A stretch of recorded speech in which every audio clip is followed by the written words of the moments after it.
오늘 한국과 일본, 중국 정상이 한자리에 모여서 경제협력 방안 등을 논의합니다. 한일중 정상회의가 열리는 건 4년 5개월 만인데요. 한반도 비핵화 내용을 담은 공동선언이 나올 수 있을지 관심이 쏠리고 있습니다. 취재기자 연결해서 내용 들어보겠습니다. 권남기 기자. 네, 용산 대통령실입니다. 네, 어제 연쇄 양자회담에 이어서 오늘은 한일중 정상회의가 열리죠? 네, 오늘 윤석열 대통령과 기시다 후미오 일본 총리, 리창 중국 총리가 한일중 정상회의를 개최합니다. 한일중 정상회의가 열리는 건 지난 2019년 중국 청도에서 개최된 8차 회의 이후 4년 5개월 만입니다.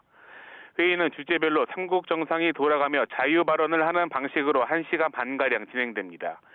이후 논의 내용을 토대로 3국 공동선언이 발표될 예정인데 관심은 이 공동선언에 어떤 내용이 담기느냐에 쏠립니다. 앞서 일본 언론은 공동선언 초안에 한반도의 완전한 비핵화가 3국의 공통 목표라는 내용이 담겼다고 보도했는데요. 대통령실 고위 관계자는 어제 브리핑에서 지금까지 앞선 8차례 한일중 공동선언의 한두 차례를 제외하곤 북한 문제가 담겼다고 설명했습니다. 다만 이번에 어느 정도 강도로 이 같은 내용을 담을 수 있을지는 정해지지 않았다고 밝혔습니다. 중국 입장이 변수인 건데 어제 늦은 밤까지 문구 조율 등을 놓고 협의가 이루어진 것으로 전해졌습니다. 윤 대통령은 어제 열린 한중 양자회담에서 북한이 핵 개발을 이어가고 러시아와 군사 협력을 지속하는 상황에서 중국이 안보리 상임이사국으로서 평화의 보루 역할을 해달라고 당부하기도 했는데요. 대통령실 고위 관계자는 납북자 문제 등 안보 현안들에 대해선 오늘 정상회의에서 대화를 계속할 예정이라고 설명했습니다. 네, 이번 3국 정상회의에서는 안보 문제만큼이나 경제협력 현안도 중요합니다. 3국이 각자 국민의 실생활에 도움이 될 수 있는 여러 가지 협력 방안을 고민하고 있다고요? 네, 경제협력 분야는 안보에 비해선 상대적으로 3국이 접점을 찾기가 수월할 것으로 보입니다. 역시 공동선언 내용이 주목되는데요. 한일 중 3국이 앞으로 무역량을 더욱 늘리자는 목표를 제시하는 동시에 지난 2012년 협상 개시 이후 10년 넘게 뚜렷한 진척이 없는 3국의 FTA 협상을 가속하자는 내용이 들어갈 수 있다는 관측이 나옵니다. 또 이 같은 경제협력 방안을 정기적으로 논의하기 위한 협의체를 꾸릴 가능성도 있습니다. 이번 의장국인 한국 정부는 앞서 인적 교류 확대 등 6대 협력 분야를 제시했는데 이 역시 공동선언에 담길 전망입니다. 윤 대통령은 어제 환영 만찬에서 3국 정상이 매년 만나 꾸준히 소통하고 협력할 수 있기를 기대한다고 말했는데요. 3국이 정상회의 정례와 혹은 대략적인 다음 회의 일정에 협의할 수 있을지도 관심입니다. 4년 넘는 공백 끝에 만나는 3국이 소통의 계기 이상의 성과를 만들어낼 수 있을지 주목되는 가운데 3국 정상은 회의 뒤엔 한일중 비즈니스 서밋에 참석해 각자 연설하고 경제인들을 격려할 예정입니다. 지금까지 용산 대통령실에서 YTN 권남기입니다. 네, 한일중 정상회의를 앞두고 열린 한일 정상, 또 한중 정상의 양자회담이 어제 있었습니다. 한일 정상은 내년 한일 수교 60주년을 앞두고 협력을 더 공고히 하자는 데 뜻을 모았는데요. 일본과 중국에 나가 있는 현지 특파원을 차례로 연결해서 관련 내용을 좀 들어보도록 하겠습니다. 먼저 김세호 특파원. 네, 도쿄입니다. 네, 우선 한일 정상회담에 대한 일본 측의 평가 전해주시죠. 네, 일본은 이번 3국 정상회의에 대해 세 나라는 지역 평화와 번영에 큰 책임을 공유하고 있다고 강조했습니다. 또한 3국에서 나아가 동북아 지역 전체에도 큰 기회라고 의미를 부여해 왔습니다. 기시다 후미오 일본 총리는 3국 정상회의에서 북한 핵미사일 문제와 일본인 납자 문제도 논의할 예정이라고 밝혔는데 실제 어떤 논의가 이루어질지 관심이 모아집니다. 앞서 어제 열린 한일 정상회담에서 두 정상은 한일 간 긴밀한 의사소통과 공조에 방점을 찍었습니다. 기시다 총리는 내년 한일 두 정상이 셔틀 외교를 꾸준히 이어가고 한일 국교 수립 60주년을 맞아 한국과의 관계를 비약적으로 발전시켜 나가겠다고 밝혔습니다. 또 인도 태평양 지역의 안정과 평화를 위한 한일 간 공조도 한층 긴밀히 한다는 데 윤 대통령과 뜻을 맞췄습니다. 한일 경제 현안의 주요 변수로 떠오른 라인 야후 사태에 관련한 의견 교환도 있었는데요. 윤 대통령은 라인 야후는 외교적 현안과는 별개라며 불필요한 현안이 되지 않도록 잘 관리할 필요가 있다고 말했습니다. 이에 기시다 총리는 어디까지나 보안 유출에 대해 보안 체계를 재검토하라는 요구일 뿐이라고 말했습니다. 이외에도 지난해 6월 출범한 한일 미래 파트너십 재단의 규모를 더욱 확대하겠다는 데도 뜻을 모았습니다. 한일 정상회담에서는 대부분 협력과 공조의 논의에 초점이 맞춰져 있고 일부 민감한 현안에도 큰 입장차를 보이지 않았습니다. 요미우리 신문 등 일본 언론들은 윤 대통령이 지난달 한국 여당의 총선 참패로 한일 관계에 영향을 줄 수 있다는 전망이 나왔지만 윤 대통령이 앞으로도 대일 관계를 중시하겠다는 뜻을 강조했다고 평가했습니다. 네, 반면에 중국과의 정상회담에서는 여러 현안에 대한 입장차가 분명했죠. 네, 일본으로서 이번 중일 정상회담에서의 최대 현안은 일본의 오염수 방류에 반발한 중국의 일본산 수산물 수입 금지 해제 여부입니다. 기시다 총리는 리창 중국 국무원 총리에게 일본산 수산물 수입 금지 조치를 즉각 해제해 줄 것을 요구했습니다. 하지만 리창 총리는 아예 핵 오염수로 칭하면서 논의는 평행선을 달린 것으로 전해졌습니다. 특히 중국은 후쿠시마 원전 주변의 토양 등 조사 범위 확대까지 요구하고 나서며 조기 해결이 쉽지 않다는 전망이 나옵니다.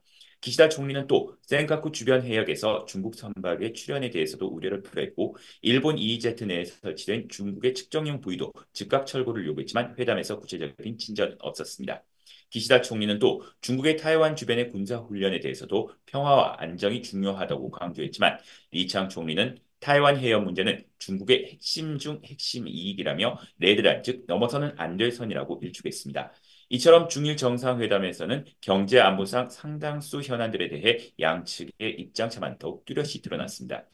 일본 정부는 오는 11월 브라질에서 열리는 G20 정상회의 등을 계기로 시진핑 중국 국가주석과의 개별 정상회담을 추진해 현안 논의를 이어가겠다는 방침인 것으로 전해졌습니다.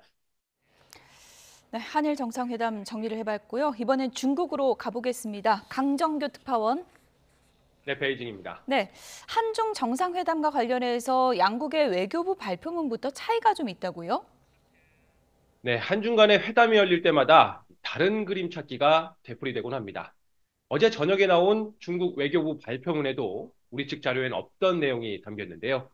바로 하나의 중국 원칙을 지지하는 한국의 입장에 변화가 없다는 윤석열 대통령의 발언입니다. 지난해 4월 힘에 의한 타이완 해협의 현상 변경을 반대한다는 윤 대통령의 외신 인터뷰 발언이 한중 간 외교 문제로 비화한 적이 있었죠. 중국 입장에선 해당 발언의 당사자로부터 하나의 중국 원칙을 재확인받았다는 점을 부각하면서 일단락 지으려 한 것으로 보입니다. 다만 우리 측 발표문엔 이런 내용이 빠져 있어서 미봉으로 남겨진 측면도 엿보입니다. 네, 이번 회담에 대한 중국 쪽의 반응 다소 회의적인 건가요? 그렇진 않습니다. 중국의 대외 선전 매체 환구시보는 이번 회의를 한일 양국의 지나친 친미 노선에 대한 전략적 조정 신호로 풀이했습니다. 중국 봉쇄를 강화하는 미국의 간섭을 최소화하고 한일중 3자 협력을 새롭게 발전시켜 나가자고 제안했습니다. 그동안 미국이 북중러 대 한미일 진영 대립을 조장하며 신냉전을 유발해왔다고 꼬집기도 했는데요. 중국은 미국과 달리 균형 외교를 추구하겠다는 의지의 표현이자 최근 북러 밀착에 대한 견제 메시지로도 풀이됩니다. 인민일보와 CCTV 등 중국 관영 매체들이 리창 총리와 삼성전자 이재용 회장의 면담을 정상회담 수준으로 보도한 것도 눈에 띄는데요. 미국의 첨단 기술 통제에 맞서 중국이 한국과 반도체 협력에 절실하다는 점을 보여주는 대목입니다. 지금까지 베이징에서 전해드렸습니다. 네, 오늘은 삼국 정상이 함께 만나는데요. 어떤 내용이 논의될지 들어오는 대로 전해드리겠습니다. 지금까지 김세호, 강정규 특파원이었습니다. 네, 이렇게 한일중 정상회의가 예정된 날에 북한이 일본에 군사정찰위성 발사 계획을 통보했습니다. 발사 시점은 오늘부터 다음 달 4일 사이인데요. 발사가 임박한 것으로 보입니다. 취재기자 연결돼 있습니다. 김대근 기자. 네, 통일부입니다. 이렇게 위성 발사를 통보했다면 발사가 임박했다는 거죠? 네, 그렇습니다. 북한이 일본 해상보안청에 통보한 내용을 보면 발사 시점은 오늘 새벽 0시부터 다음 달 4일 0시 사이입니다. 위성 잔해물의 예상 낙하 지점은 한반도 남서쪽 서해상 2곳과 필리핀 동쪽 태평양 해상 1곳 등 3곳으로 명시했습니다. 지난해에도 같은 지점을 낙하 장소로 지목했던 점으로 미뤄볼 때 이번 정찰위성도 이 경로를 따라갈 것으로 보입니다. 전북 군산 앞 서해 먼바다 지점의 1단 엔진이 제주도 서쪽 먼 해상의 위성 덮개가 또 필리핀 루손 동방 해상 지점의 2단 엔진이 낙하할 것으로 전망됩니다. 문제는 발사 시점인데요. 지난해 11월 발사 때는 발사 예고 시점보다 약 1시간 18분 이른 11월 21일 밤 10시 42분쯤에 발사했습니다. 또 발사 예고 기간 첫날 새벽에 발사한 적도 있습니다. 그런 만큼 기상 조건만 맞으면 언제든지 주야간을 가리지 않고 발사할 가능성이 있습니다. 군 당국은 앞서 지난 24일 북한이 군사정찰위성 발사를 준비하는 것으로 추정되는 정황이 식별되고 있다며 발사가 임박했다고 예고했는데요. 지금도 관련 동향을 면밀히 추적하고 있는데 발사 시점을 특정할 수는 없다고 전했습니다. 또 북한이 위성과 함께 다른 미사일을 섞어서 발사하며 도발할 가능성도 언급되는데요. 이와 관련한 군 당국의 입장을 들어보시죠. 우리 군은 북한의 도발 여부나 활동에 대해서 면밀히 감시하고 있고 그에 대한 대비 태세를 갖추고 있습니다. 그래서 정찰 위성과 미사일 도발을 같이 한다고 할지라도 그에 대한 대비는 충분히 갖추고 있다고 말씀드리겠습니다. 앞서 북한은 지난해 11월 군사정찰위성 1호기를 궤도에 올린 뒤 올해 3기를 더 발사할 계획이라고 밝혔는데요. 1호기를 쏘고 거의 6개월 만에 발사에 나선 점을 볼 때 위성 기술이 얼마나 향상됐을지도 관심입니다. 최근에는 러시아 기술진이 대거 북한에 입국했다는 소식도 전해졌는데 북러 군사협력이 강화되는 시점에 위성까지 쏘아 올리면서 지난해보다 성능이 향상된 위성을 탑재했을 가능성이 높아 보입니다. 특히 오늘 한일중 정상회의 직전에 위성 발사를 통보한 의도에도 관심이 쏠리는데요. 한일중 정상회의에서 북한 문제를 논의할 것으로 예상되는 만큼 북한 비핵화를 둘러싼 한일중 협력에 균열을 내기 위해 위성 발사 시기를 특정했을 거라는 분석도 나옵니다. 전문가의 분석을 들어보시죠. 중국 입장에서는 중러 정상회담을 통해서 이미 미국과 동맹국들이 한반도에 있는 지나친 위협을 증대시키고 있다라는 입장을 이미 공동 입장을 냈기 때문에 여기에 대해서는 북한과 일정한 공감대와 연대 전선이 있다라고 북한은 이제 판단할 가능성이 있거든요. 중국이 이미 양해를 한 것으로 이제 북한은 오히려 자신감으로. 정부는 북한의 위성 발사는 탄도미사일 기술을 활용한 일체 미사일 발사를 금지하는 유엔 안보리 결의를 위반하는 불법 행위라며 즉각 중단할 것을 촉구했습니다. 지금까지 통일부에서 YTN 김대근입니다. 최상병 특검법 재표결이 다뤄지는 국회 본회의가 하루 앞으로 다가오면서 여야 물밑 표 싸움이 더욱 치열하게 전개되고 있습니다. 국민의힘은 특검법 부결에 총력을 다하겠다고 밝힌 반면에 더불어민주당은 여당 지도부는 더는 표심을 틀어막지 말라며 공세 수위를 높였습니다. 국회 취재기자 연결돼 있습니다. 임성재 기자. 네, 국회입니다. 네, 먼저 재표결을 앞둔 여야 각 당의 분위기 전해주시죠. 네, 국민의힘은 당내 이탈 표심을 다잡는 데 주력하고 있습니다. 최소 17명이 재표결에서 이 찬성표를 던질 경우 이 특검 통과가 가능하다는 계산이 나오기 때문입니다. 여당 내에선 김웅, 안철수, 유이동 의원에 이어 이 최재형 의원까지 찬성을 공언한 상황입니다. 여권 일각에선 10명 안팎 이탈표가 나올 거란 관측이 제기된 만큼 이 막판까지 이 표단 속에 집중하는 모습입니다. 장동혁 원내수석 대변인은 기자들과 만나 이 공개 입장 의원들 외에 이 찬성표를 던지겠다는 분은 없는 거로 안다며 이 재표결에 최대한 출석해 부결표를 던져 법안을 막겠다고 강조했습니다. 추경호 원내대표 역시 아침 회의에서 이 공수처 수사 결과가 미흡하면 국민의힘이 먼저 특검을 하자고 할 거라며 민주당은 입법 폭주를 멈추라고 비판했습니다. 추 원내대표의 발언 들어보겠습니다. 수사 결과가 나오기도 전에 대통령까지 끌고 들어가 탄핵을 운운하고 장외투쟁으로 끌고 가 정치 사건으로 변질시키는 것은 고인을 위한 길이 아닙니다. 반면 더불어민주당은 특검법 재표결이 하루 앞으로 다가온 만큼 공세의 고삐를 더 조이는 분위기입니다. 이 박찬대 원내대표는 아침 회의에서 이 특검법 재표결은 양심의 문제라며 이 표단 속에 나선 여당 지도부를 직격했습니다. 직접 들어보겠습니다. 국민의힘 지도부가 소속 의원들에 대해 표단속에 나서고 있다는 얘기도 들립니다. 매우 부적절한 수사 방해이자 표틀막입니다.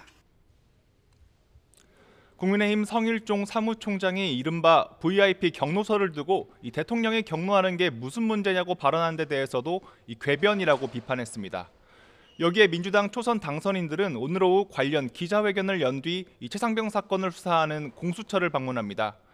이 최상병 사건 1년이 되는 오는 7월이면 이 사건과 관련된 관계자들의 통신 기록의 보존 기한이 지난다며 이 자료를 확보해야 한다고 촉구하는 건데요. 이 향후 출범할 특검을 가정하고 이 사건과 관계된 대통령실과 국방부, 이 해병대 관계자의 통신 자료 확보가 필수적이라는 점을 강조할 거로 보입니다. 또 하나의 핵심 쟁점은 21대 국회 내 국민연금 개혁안을 처리할지 여부인데요. 오늘 여야 원내대표의 구체적인 움직임이 있습니까? 네, 김진표 국회의장 주재로 추경호, 박찬대 여야 원내대표가 조금 전부터 회동을 진행하고 있습니다. 이 주말 사이 김 의장은 모레 종료되는 21대 국회에서 내는 돈인 보험료율과 이 받는 돈인 소득대체율을 조정하는 모수개혁이라도 먼저 처리하자고 촉구했는데요. 먼저 김 의장의 어제 발언부터 들어보겠습니다. 먼저 가장 기초적 디딤돌이 되는 모수개혁부터 하고 22대 국회에서 계속해서 연금개혁 논의를 더 발전적인 방향으로 이어가는 그것이 합리적인 방향. 여당이 절충안으로 제시했던 소득대체율 44% 안을 수용하겠다는 민주당 입장, 즉 선 모수개혁 주장에 사실상 힘을 실은 겁니다. 이 같은 분위기에 힘입어 민주당 이재명 대표는 21대 국회에서 국민연금 개혁을 반드시 매듭지어야 하는데 이 여당과 정부는 한사코 미루자고 고집하고 있다고 비판했습니다. 아침 회의 발언 들어보겠습니다. 다시 미루면 무슨 위원회 구성하고 뭐 하고 논의하고 이러느라고 한 1년 갈 거고 그러면 곧 지방선거고 그 다음이 대선인데 실제로 할 수 있겠습니까? 안 하자는 것 같습니다. 하지만 국민의힘은 애초 국민연금 개혁에 있어서 이 모수 조정과 구조 개혁은 따로 갈 수 없다며 22대 국회에서 처리하자는 입장을 유지하고 있습니다. 황우여 비대위원장은 아침 회의에서 이 민주당 이재명 대표가 모수 개혁에 유연한 태도를 보인 것은 환영한다면서도 이 22대 국회가 개원하면 조속히 결론 내리자고 제안했습니다. 직접 들어보겠습니다. 모수 개혁만으로 일단락을 짓고 다시 구조개혁을 한다면은 서로 모순과 충돌이 생기고 또 세대 간의 갈등과 여러 가지 우려되는 것이 있기 때문에 22대 국회에서 논의하자는 여당과 21대 국회에서 처리하고 갈 건 매듭 짓고 가자는 야당의 주장이 평행선을 달리면서 이 의견 차이를 좁히긴 어려워 보입니다. 지금까지 국회에서 전해드렸습니다. 지난 23일 강원도 인제군 육군부대에서 훈련병이 쓰러져 이틀 만에 숨졌습니다. 사망한 훈련병은 군기훈련, 이른바 얼차려를 받던 중이었는데 육군은 민간 경찰과 함께 사고 경위를 파악하고 있습니다. 권민석 기자의 보도입니다. 20대 A 훈련병이 쓰러진 건 일과 시간이 끝나갈 무렵인 지난 23일 오후 5시 20분쯤입니다. 강원도 인제군 육군사단 신병교육대에 배치된 A 훈련병은 당시 동기생 5명과 함께 군기 훈련을 받고 있었습니다. 갑자기 쓰러진 A 훈련병은 민간병원으로 긴급 후송됐습니다. 집중 치료를 받았지만 상태가 악화해 결국 이틀 만인 그제 오후 숨을 거뒀습니다.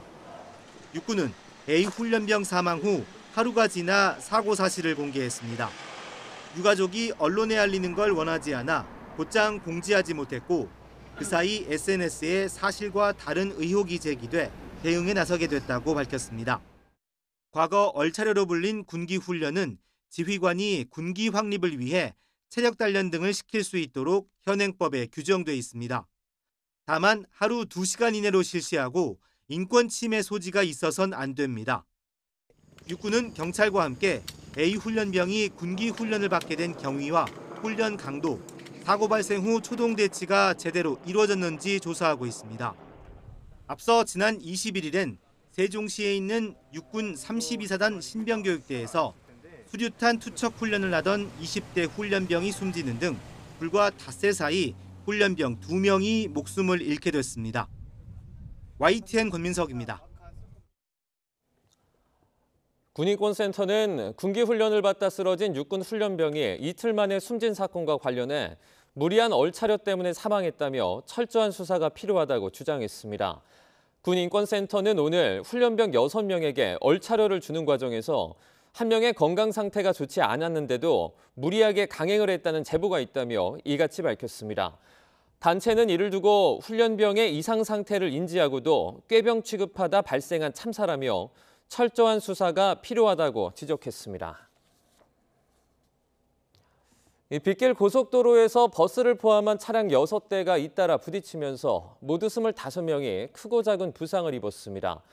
강한 비로 불어난 하천에 고등학생이 휩쓸려 실종됐다가 3시간여 만에 숨진 채 발견되는 안타까운 사고도 발생했습니다. 사건 사고 소식 박광열 기자입니다. 붓꽃이 부서진 버스 세대가 고속도로에 나란히 멈춰섰습니다. 사고가 난 건 어제 오후 5시 반쯤.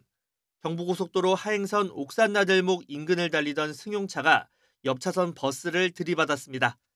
뒤따르던 또 다른 버스 등 차량 6대 연쇄추돌로 이어졌습니다. 버스 승객 2명이 크게 다치고 23명은 경상을 입어 병원으로 옮겨졌습니다. 경찰은 승용차가 빗길에 미끄러지면서 사고가 난 것으로 보고 정확한 경위를 조사하고 있습니다. 비슷한 시각 충남 논산의 강경천에서 고등학생 2명이 1.8m 깊이 하천에 빠졌습니다. 한 명은 사고 직후 스스로 나왔지만 다른 한 명은 실종됐고 신고 3시간여 만에 숨진 채 발견됐습니다. 강한 비로 수위가 오르고 물살도 빠른 상황이었습니다.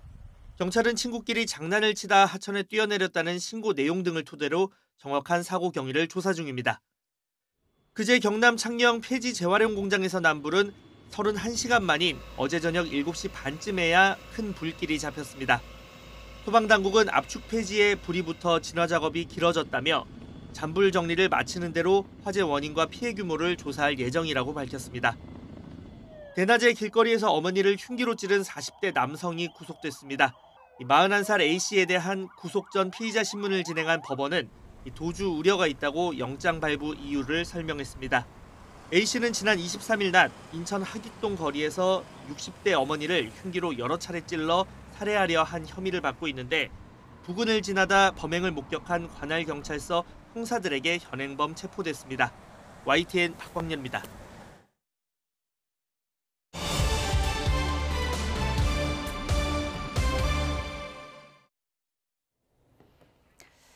네, 각이 살아있는 정치평론 시사정각 시작하겠습니다. 오늘도 각이서는 두 분을 모셨는데요. 김병민 전 국민의힘 최고위원, 서영주 맥 정치사회연구소장 두 분 모셨습니다. 어서 오세요. 네, 안녕하세요. 네, 한일중 정상회의 얘기부터 좀 해봐야 될 것 같습니다. 지난 2019년 중국 청두에서 개최된 8차 회의 이후 4년 5개월 만에 한일중 정상회의가 서울에서 열렸습니다. 조금 전에 회의를 마쳤는데요.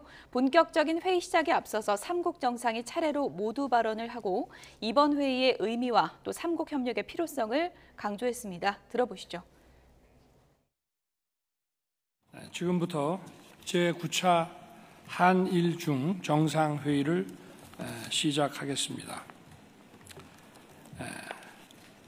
약 8년 반 전 제6차 회의가 열렸던 바로 이곳에서 기시다 후미오 총리님, 리창 총리님과 함께 제9차 한일중 정상회의를 개최하게 되어 매우 기쁘게 생각합니다. 세 나라의 지도자가 코로나19라는 공동의 위기를 이겨내고 오늘 이 자리에 함께 모인 것은 우리 세 나라의 국민들과 국제사회에 큰 의미를 갖습니다. 특히 올해는 3국 협력이 25주년을 맞는 해로서 4년 5개월 만에 모인 오늘 이 자리가 더욱 뜻깊다고 생각합니다. 우리 3국 협력의 원동력은 무엇보다 국민들의 지지일 것입니다. 따라서 우리 3국의 협력을 통해 국민들의 건강과 안전, 생활 수준과 삶의 질을 향상시키도록 노력해야 합니다. 세 나라의 국민들이 피부로 느낄 수 있는 실질 협력 방안을 추구해 나가야 합니다. 또한 앞으로 3국 협력의 주역이 될 미래 세대가 마음을 열고 활발하게 교류할 수 있는 환경을 만들어 주어야 합니다. 오늘 심도 있고 기탄 없는 의견 교환을 통해 우리의 삼국 협력에 새로운 활력을 불어넣게 되길 기대합니다. 뿐만 아니라 삼국 협력의 안정성과 지속성도 다져 나가야 합니다. 4년 5개월 만에 오늘 정상회의를 통해 삼국 협력을 보다 흔들림 없이 추진해 나가기를 희망합니다. 양자 관계에서 풀기 어려운 문제도 삼국 협력을 통해 풀어 나아갈 수 있을 것입니다. 굳건한 삼국 협력의 토대 위에 영내 파트너들과 협력의 외연도 확장해 나아갈 수 있기를 기대합니다. 아울러 글로벌 과제에도 삼국이 함께 힘을 모아 대응해 나가기를 희망합니다. 올해 UN 안보리 이사국으로서 함께 활동하고 있는 우리 세 나라가 글로벌 복합 위기와 지정학적 갈등 앞에 지혜와 힘을 모아 국제사회의 평화와 번영에 함께 기여해 나가길 바랍니다. 기시다 총리님, 리 총리님, 1997년 동아시아 외환 위기라는 전대미문의 도전을 맞이했을 때 우리는 삼국 협력의 새로운 기회를 열었습니다. 오늘날 우리가 직면한 영내와 글로벌 차원의 여러 도전 역시 삼국 간의 소통을 촉진하고 협력의 지평을 확장하는 새로운 기회로 전환할 수 있다고 생각합니다. 오늘 이 회의가 삼국 협력의 새로운 출발과 도약을 기약하는 역사적인 이정표가 되기를 기대합니다. 마지막으로 북한은 한일중 정상회의가 개최되는 오늘 새벽 소위 위성 발사를 예고하였습니다. 탄도미사일 기술을 사용한 모든 발사는 UN 안보리 결의를 정면으로 위반하며 지역 및 세계 평화와 안정을 해치는 것입니다. 북한이 국제사회의 경고에도 불구하고 발사를 감행할 경우 국제사회는 이에 대해 단호히 대응해야 한다고 생각합니다.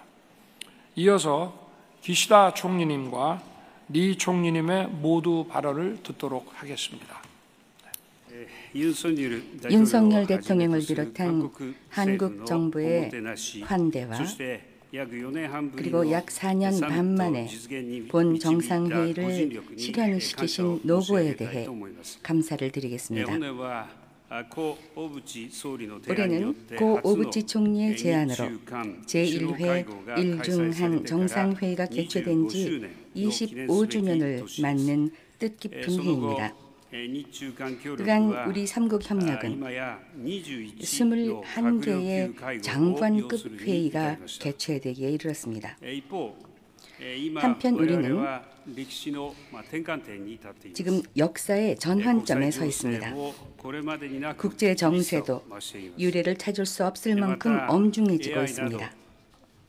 AI 등 과학기술의 진보와 더불어 기후변화, 식량 에너지 위기, 전염병, 저출생 고령화 등의 문제는 더욱 심각해지고 있습니다.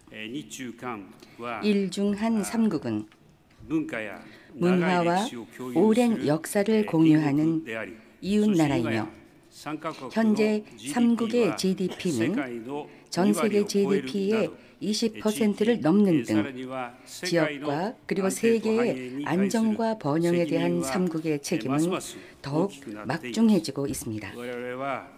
우리는 지역과 국제사회 모두에게 이익이 되는 형태로 삼국 협력을 확대하여 국제사회를 분단과 대립이 아닌 협조로 이끌기 위해 서로의 지혜를 모아야 하겠습니다. 오늘 일중한 삼국 협력은 새로 재출발합니다. 현 시대에 걸맞는 구체적인 협력을 여하히 추진할 수 있을지 윤석열 대통령과 리창 총리와의 심도 있는 논의를 기대합니다. 의장국인 한국이 우선 분야에 관하여 제안해 주셨고 오늘은 그 제안을 토대로 논의하기로 합의했습니다.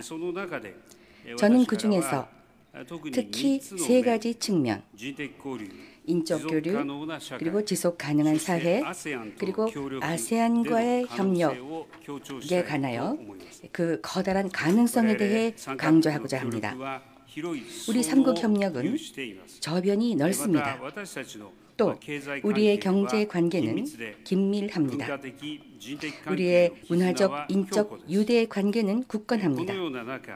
이런 가운데 미래 세대를 위하여 우리 삼국 협력에 지금 다시금 초점을 맞추어서 그래서 이것을 더욱 빛을 발하도록 했으면 합니다. 근본에 북한은 또다시 인공위성 발사를 예고했습니다. 발사를 감행한다면 UN 안보리 결의 위반입니다. 북한에 대해 강력히 그 중지를 요구합니다. 오늘은 북한 정세를 비롯한 국제 정세와 국제 경제 질서 강화 등에 관해서도 삼국 간의 의사소통을 강화하는 기회로 삼고자 합니다.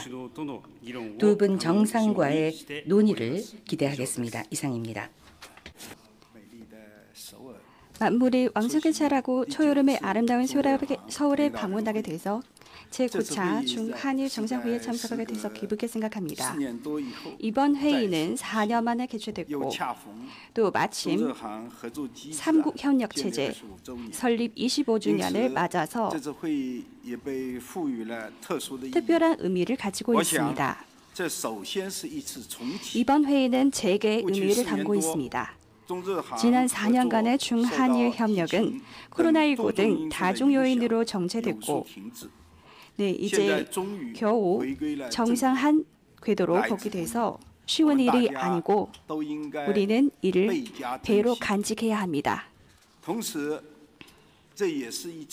이와 동시에 이번 회의는 새로운 시작이기도 합니다. 삼국협력은 한 세기의 4분의 1을 거쳐서 지금 세계 100년 미증 이후의 상황에 처해 있습니다. 새로운 정세, 새로운 인물을 지면하여 삼국은 새로운 담당, 새로운 행동을 보여줘야 시대의 흐름에 더욱 잘 순응하고 더욱 좋은 공동 발전을 이룰 수 있습니다. 지난 4년에 세계가 많이 달라져서 국제 정세가 변덕스럽고 국제 정치, 경제 구조가 재건되었습니다. 이것은 삼국 협력 발전에 적지 않은 도전과 장애를 가져왔습니다. 하지만 우리 현상을 뚫고 본질을 보며 침착하게 대세를 관찰하면 또 쉽게 발견할 수 있는 것은 복잡한 정세 속에서도 변하지 않은 게 많이 있습니다. 특히 각국이 협력, 윈윈을 추구하는 이런 소원과 평화 발전, 안녕하게 생활하는 우리 인민의 추구는 줄곧 변하지 않습니다. 중한일 삼국에게 우리의 가까운 관계가 변하지는 않고 위기를 대응을 통해서 이뤄진 협력의 정신을 변하지 않으며 지역의 평화, 안정을 수호하는 공동의 사명을 변하지 않습니다. 중한일 협력의 취지와 초심은 발전 촉진, 동아 협력 강화, 지역 및 세계 평화와 번영을 수호입니다. 새로운 출발점에서 우리는 초심을 고수하고 더 실질적인 행동이 보여져야 합니다. 첫 번째는 개방 포용의 정신을 견지하여 협력의 원동력을 많이 모아야 합니다. 비배타적, 비차별적인 이런 원칙으로 개방적인 태도와 투명적인 조치로 삼국 협력의 전면적인 재개를 추진합니다. 둘째는 상호 존중과 신뢰를 견지하여 협력 정책의 안정성을 강화해야 합니다. 우리는 솔직한 대화로 의심과 오해를 풀고 전략적인 자주의 정신으로 양자 관계를 수호하며 세계 다극화를 추진하고 집단화와 진영화를 반대해야 합니다. 셋째는 호혜 상생을 견제하고 지속적인 협력의 잠재력을 발휘해야 합니다. 서로를 발전의 동반자와 발전 기회로 간주하고 경제 글로벌화와 자유무역을 수호하여 경제 무역 문제의 범정치화, 범안보화를 반대해서 무역보호주의와 디커플링을 반대해야 합니다. 넷째는 교류를 통해 서로한테 배우면서 더 큰 협력의 활력을 활성화해야 합니다. 삼국의 국민, 특히 청소년들이 많이 왕래하고 교류시키며 함께 우호 협력의 민의적 기반을 구축해야 합니다. 저는 윤석열 대통령님, 기시다 후미오 총리와 의견을 교환하고 통하여 우리는 함께 중한일 협력의 새로운 모습으로 출발하고 박차를 가하며 전면 발전의 새로운 차로에서 행진하여 지역 번영과 안정을 위해 더 큰 기여를 할 것입니다. 감사합니다.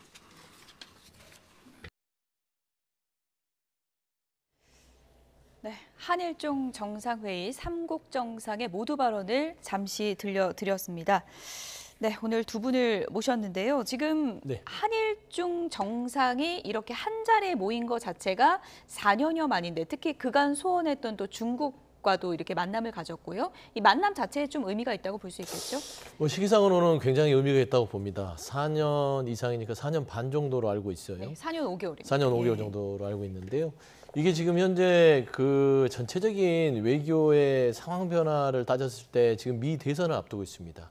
바이든과 트럼프의 미 대선인데 그 결과에 따라서 한반도의 전체적인 어떤 정책 변화가 예상이 되는 상황이고요. 그렇게 됐을 때는 지금 현재 윤석열 정부 들어서 그러니까 한미일 공조로 너무 진영 논리에 빠져서 치우친, 그러니까 이제 가치 외교라고 하면서 이쪽으로 치우쳐 있어요. 근데 그동안 보면 이명박 박근혜 정부에서도 최소한 균형 잡힌 균형적 실리 외교를 해왔습니다. 그러니까 중국은 우리에게 동맹은 아니지만 전략적인 협력적 관계다.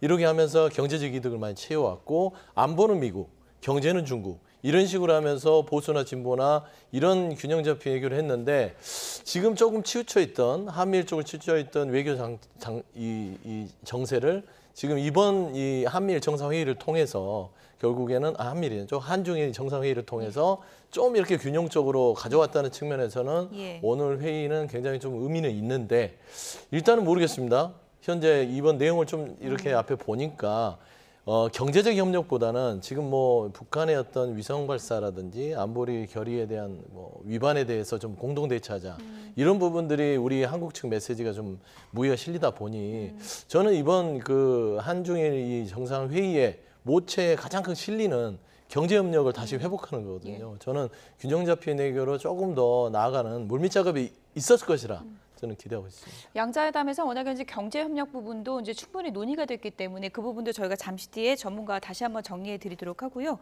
윤석열 대통령이 모두 발언에서 북한의 위성 발사 예고에 대해서 국제사회가 단호하게 대응을 해야 된다라고 했습니다.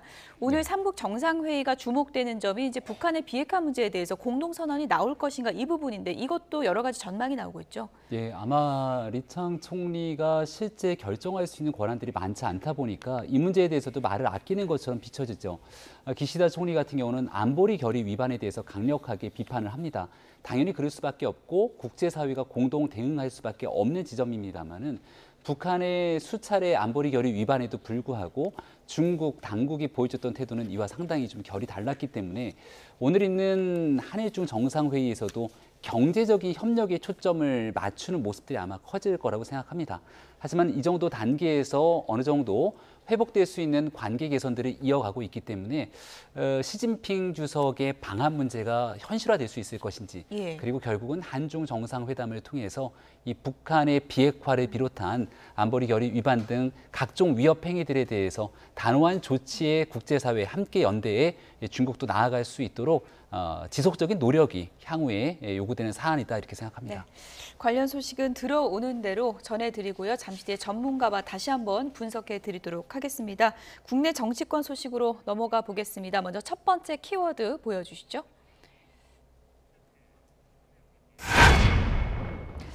대통령 보호하지 못하면 윤석열 대통령이 중대 결심을 할 수 있다. 최상병 특검법 재표결을 며칠 앞두고 홍준표 대구시장이 SNS에 이런 글을 올렸습니다. 대통령을 보호해야 된다. 그러니까 결국은 이탈표 없게 단속 잘해야 된다. 이 얘기입니까? 그렇죠. 액면 그대로. 홍준표 시장은 늘 솔직하게 그냥 정면 돌파를 하지 않습니까? 그런데 국민들이 보기에 과연 저 말을 곱지 않게 들을 것 같아요. 왜 그러냐면 대통령을 보호한다. 예. 대통령을 왜 보호합니까? 그러니까 대통령이 올바른 일을 했을 때는 당연히 대통령에게 해가 되지 않도록 하는데 대통령을 보호할 정도면 그냥 이런 상황까지 치닫는 걸 보면 대통령이 뭐 잘못한 게 있는가라고 들을 수 있는 거예요. 예. 그리고 뭔가 잘못한 게 있다면 예. 집권여당 그리고 정당의 오랫동안 보수 정치를 이끌어왔던 국민의힘이 여기에 대해서 국민께 부여받은 선출직 공직선에서의 양심, 헌법기관의 양심을 통해서 그냥 소신투표를 하는 게 맞지요. 그런데 보호를 해야 된다. 그렇게 봤을 때는 저는 후자의 이름, 그러니까 대통령이 중대 결심을 할 수 있다. 네, 중대 이게 결심이 방점인 뭔가요? 것 같아요. 그러니까 탈당을 고려한 발언이 아닌가. 당을 나갈 수 있다. 그렇죠. 그러니까 집권 여당으로부터 본인의 최해 해병 특검의 수사 외압에 뭔가가 조짐이 이상하다. 국민들의 오해를 충분히 받을 만하다라고 국민의힘 집권 여당의 말하자면은 그 동료 의원들이 판단했을 때는 대통령께서 더 이상 집권 여당과 협력적 관계를 유지할 수 없잖아요. 그런 의미에서는 탈당이라도 할 수 있지 않을까라는 발언을 좀 홍준표 시장이 한 것 같습니다. 예, 여당이 보호를 해야 된다는 표현을 썼는데 어쨌든 홍준표 시장의 논리는 이제 가만히 읽어보면 이번 사안과 관련해서는 여당이 대통령을 지지하는 게 맞다 이런 논리인 것 같은데 어떻게 보십니까? 지난번에도 김건희 여사 관련해서 홍준표 시장이 윤 대통령 상남자 SNS 글을 올렸다가 얼마나 문매를 맞았습니까? 예. 그게 윤석열 대통령을 보호하고 지키는 길이라고 생각되는 당원들과 국민들도 많지 않을 거라고 봅니다. 이번 일도 마찬가지인 것이 윤석열 대통령에 대해서 야당이 정말 무리한 정치 공세로 대통령을 탄핵시키는 길에 나서게 된다면 여기에는 국민의힘에 있는 국회의원뿐 아니라 당원들 또 윤석열 대통령을 지지하진 않더라도 국가의 건전한 안정적인 운영을 위해서 야당의 무리한 정치 공세에 맞서야 된다는 의견을 갖고 있는 분들이 상당히 많을 겁니다. 자발적인 의지를 바탕으로 이런 정치적 균형감을 맞춰가는 건 매우 중요한 일일 텐데 꼭 대통령을 보호하고 옹이하기 위해서 국민의힘이 움직이는 집단이라면 국민의힘은 그것만으로 존재 가치를 어떻게 설명할 수 있을지 고민이 됩니다. 가장 먼저 보호하고 지켜야 되는 건 대통령보다 국민이겠죠. 예. 그리고 이번 건에 대해서는 야당이 일방적인 강행 처리로 통과시킨 법이 있기 때문에 특검으로 가는 길에 절차적 정당성 등에 대해 문제를 짚을 수 있습니다. 이런 국민들께 왜 국민의힘이 현재 이렇게 진행되고 있고 대통령이 기자회견에서 얘기했던 것처럼 공수처 수사 결과를 보고도 미진하다면 특검을 스스로 요청하겠다고 했으니까 예. 그럼 그런 과정에서 국민의힘은 어떤 역할을 할 것인지를 대국민 설득전을 펼쳐야 되는데 대통령만을 지키기 위해서 국민의힘이 이중대 역할을 하는 것처럼 비춰지게 된다면 대한민국 어떤 국민이 홍준표 시장의 발언을 동의할 수 있겠습니까? 윤 대통령한테 도움이 안 되는 글이다. 시종일관 도움이 안 되는 글을 올리고 있다고 저는 생각합니다. 예. 몇 명이나 과연 국민의힘에서 이탈표가 나올 것인가가 이제 최대 관심사인데 최재형 의원도 나도 찬성표다. 그렇게 되면서 지금 4명이 확보가 됐거든요. 네. 지금 더 늘어날 가능성도 있는 거예요? 공개적으로 얘기하는 분들이 그렇게 많지는 않을 거라고 봅니다. 일단 유희동 의원, 또 최재형 의원 이렇게 순차적으로 찬성 입장을 밝혔는데요. 최재형 의원의 고민들도 아마 제가 얘기 드렸던 지점들이랑 크게 다르지는 않을 거라고 봅니다. 야당의 절차적 정당성 문제를 삼을 수 있는데 이번 특검을 만약에 부결하고 피해갈 수는 있더라도 예. 공수처 수사가 끝나고 야당은 당연히 수사 결과가 미진하다고 얘기할 것이고 그때 특검을 다시 주장하게 됐을 때 결국 마지막 순간까지 회피할 수 있겠냐라고 한다면 상황이 질질 오히려 야당에 끌려다니는 것 아니냐 이런 본인의 주관적인 판단을 가지고 의사결정을 내릴 수도 있겠죠. 예. 그래서 지금 국민의힘 원내 지도부에 필요한 것은 국민의힘이 생각하고 있는 해병대원 순직 사건에 대한 특검 문제를 이렇게 바라봐야 된다는 국민의힘의 입장이 나와줘야 되는데 지금 그런 내용들이 존재하지 않거든요. 시종일과 민주당이 하는 일들을 그냥 반대하는 방식으로 가게 되면 뭔가 회피하는 방식으로 국민께 이미지가 더 씌워지는데 과거 이태원 특별법을 한번 생각해 보십시오. 그때도 처음에는 대통령실과 집권당 모두 이태원 특별법을 반대하는 방식처럼 계속 행동을 해오면서 예. 유족뿐 아니라 국민들께 싸늘한 눈초리를 받아왔지만 이재명 대표와 영수회담을 통해서 조금씩 양보하니까 합의 처리가 진행되지 않았습니까? 그런 노력들을 하기 위한 여권의 진정성 있는 모습들이 좀 보여지게 된다면 지금 얘기하고 있는 이런 뉴스들이 예. 더 이상 국민적 관심대 위에서 올라가지 않을 수 있다. 전공법이 좀 필요할 때다라는 말씀드립니다. 간략하게요. 그런 논리라면은 지금 이탈표가 네 분보다 더 나올 수도 있는 분위기라고 제가 해석해도 되겠습니까? 의원들 각자의 개개인의 판단이기 때문에 그럴 예. 가능성이 있겠는데 예. 17표라고 하는 굉장히 좀 많은 숫자가 필요하기 때문에 예. 가결을 충족시킬 만한 표가 나오기는 매우 어려울 거라고 봅니다. 10표는 나옵니까? 그리고 앞서 얘기했던 예. 절차적 정당성의 문제, 민주당의 일방 강행 처리한 법안이기 때문에 더더군다나 특검의 필요성 등등 정치적인 이해관계는 있더라도 민주당이 일방 처리한 걸 어떻게 가결표로 던지겠느냐라고 생각하는 고민들이 있을 겁니다. 네, 어쨌든 지금 여야 간의 눈치 작전이 치열한 상황에서 민주당은 이탈표 한 표라도 더 가져오기 위해서 노력하고 있는 상황입니다. 관련해서 여야 의원들 얘기 들어보시죠. 전화가 딱 보니까 더 뜨잖아요. 예. 그 온 이유가 평소에 전화 안 하던 분이 전화한 거는 뭐가 아쉬워서 전화한 거 아니겠어요? 그래서 예. 제가 너무 얄미워서 안 받았어요. 박주민 의원에 대한 얄미운 것보다 민주당 사람들에 대한 얄미운 게 깔려 있죠. 민주당에서 핍박당하고 그럴 때 개딸들한테 핍박당하고 그럴 때는 쳐다보지도 않고 오히려 저를 공격했던 본인들이 예. 이런 정파적 이해관계 있으니까 전화해가지고 하면 제가 아이고 알겠습니다 하겠습니까? 그 뭘로 보고 좀 너무 얕잡은다 세상을. 제일 좋은 거는 가결을 시키는 게 가장 의미 있는 숫자일 것 같고요.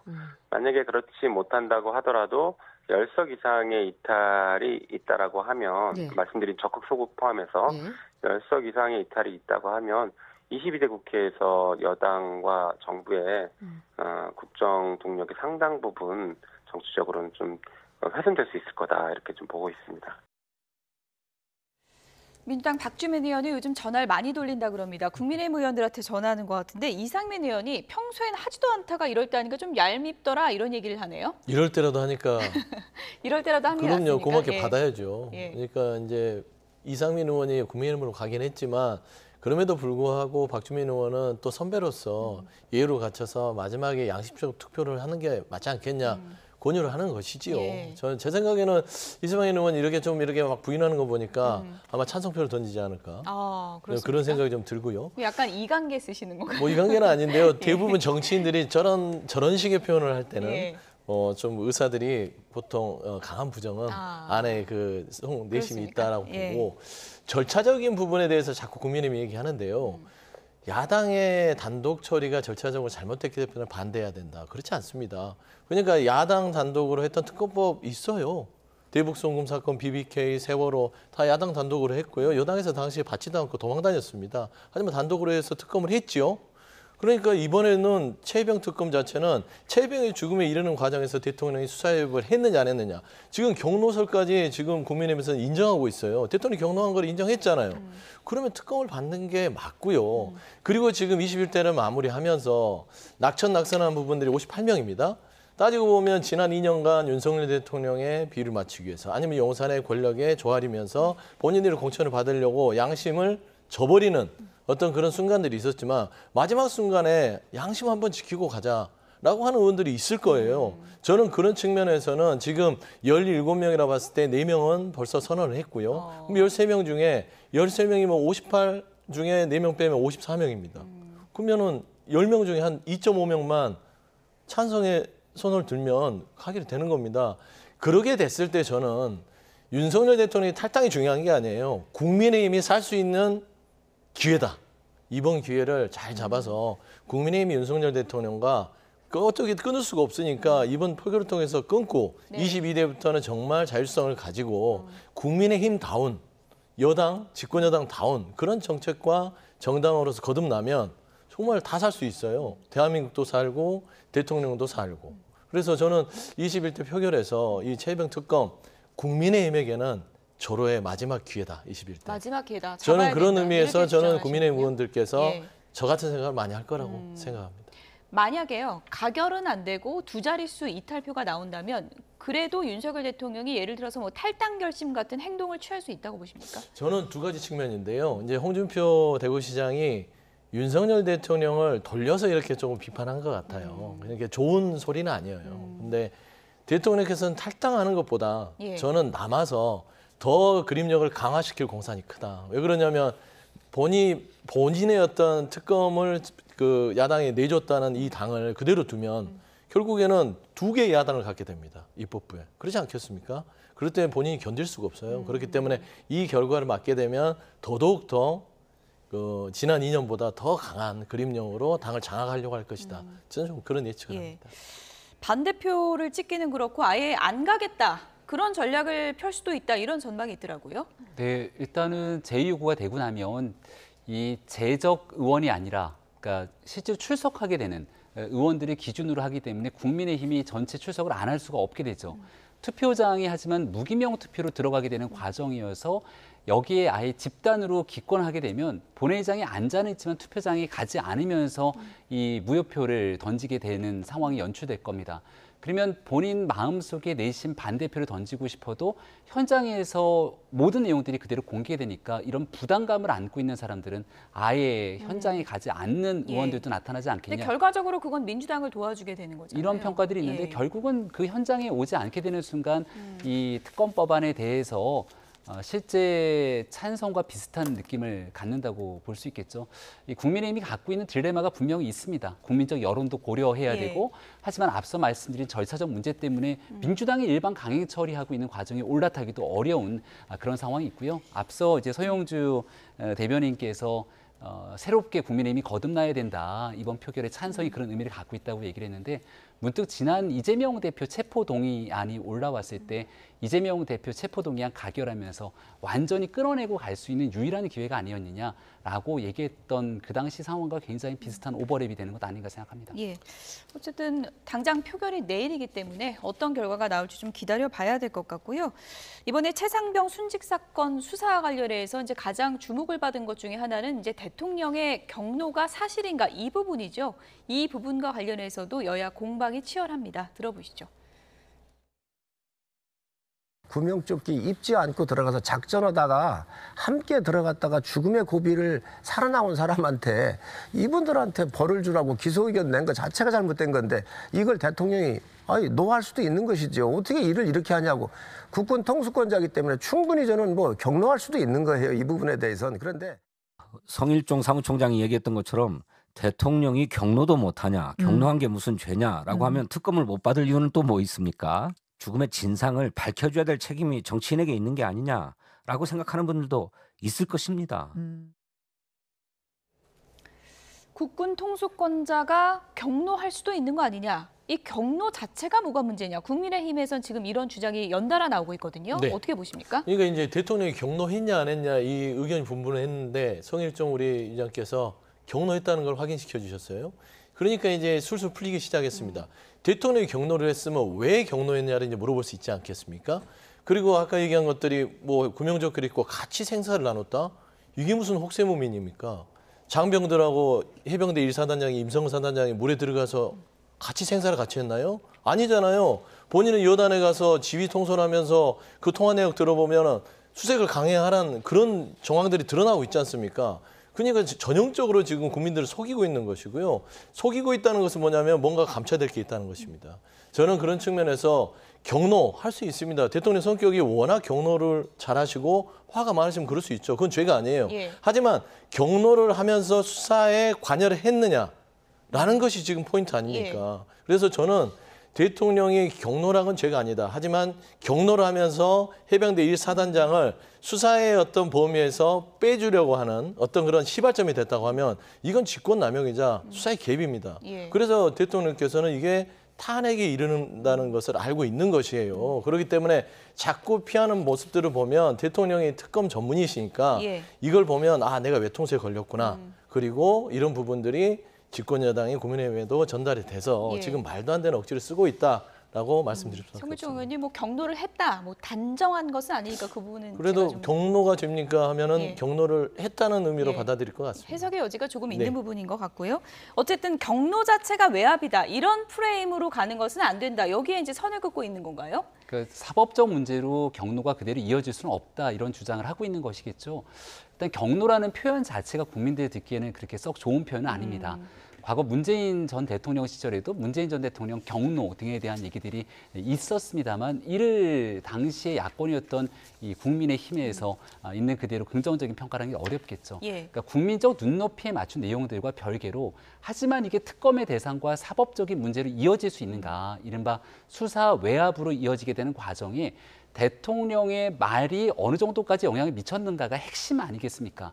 금요일자의 한 언론에서 보도된 내용들을 보니까 대통령이 경로라고 하는 내용이 아니라 이 여러 사람들이 초급 간부부터 시작해서 줄줄이 다 이 수사선상에서 처벌받게 되는 일들에 대한 안타까움을 피력한 것처럼 이야기를 하게 되는데 예. 과연 그 일에 대한 진실이 무엇인지 공수처가 하나둘씩 문제를 밝히고 있으니 그 내용들을 바탕으로 차분하게 좀 그 이후의 상황들을 지켜볼 대목이라고 생각합니다. 경로하면 안 되나 국민의힘의 이런 반박이 나오곤 있지만 일단 수사 결과 자체가 나온 게 아니기 때문에 경로 사실 자체도 지금 수사 결과로 지금 나온 건 아니라는 점을 좀 분명히 말씀드리겠습니다. 용산 대통령실 앞에 있는 잔디 광장에 특별한 손님이 초대됐습니다. 다음 키워드 보여주시죠. 네, 지난 2년간 여러분들 많이 도와주셔서 정말 고맙게 생각합니다. 또 앞으로 이런 기회를 더 자주 만들어서 여러분들 뵙도록 이렇게 하겠습니다. 고맙습니다.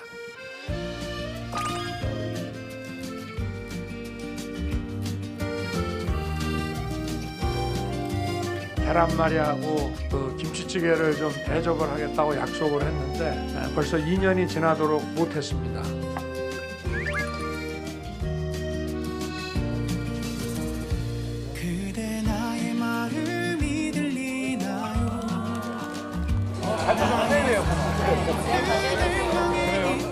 여당의 총선 참패 이후 영수회담과 기자회견에 이어 기자단 만찬까지 가진 윤 대통령. 취임 3년차를 맞아 소통 행보를 더욱 넓히겠다는 의미로 풀이됩니다.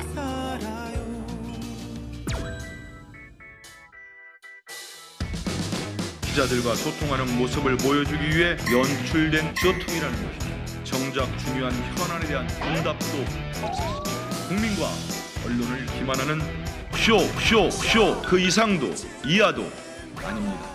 불과 보름 전 민생을 위해 야당과 소통하겠다 다짐했습니다. 집밥 윤 대통령이 아니라 약속 지키고 미래 지키는 대통령을 필요로 합니다. 언론으로부터 비판도 받고 또 공격도 받을 때도 있지만 결국은 이 언론 때문에 여기까지 지금 온 것입니다. 대통령실 우리 기자 여러분 파이팅!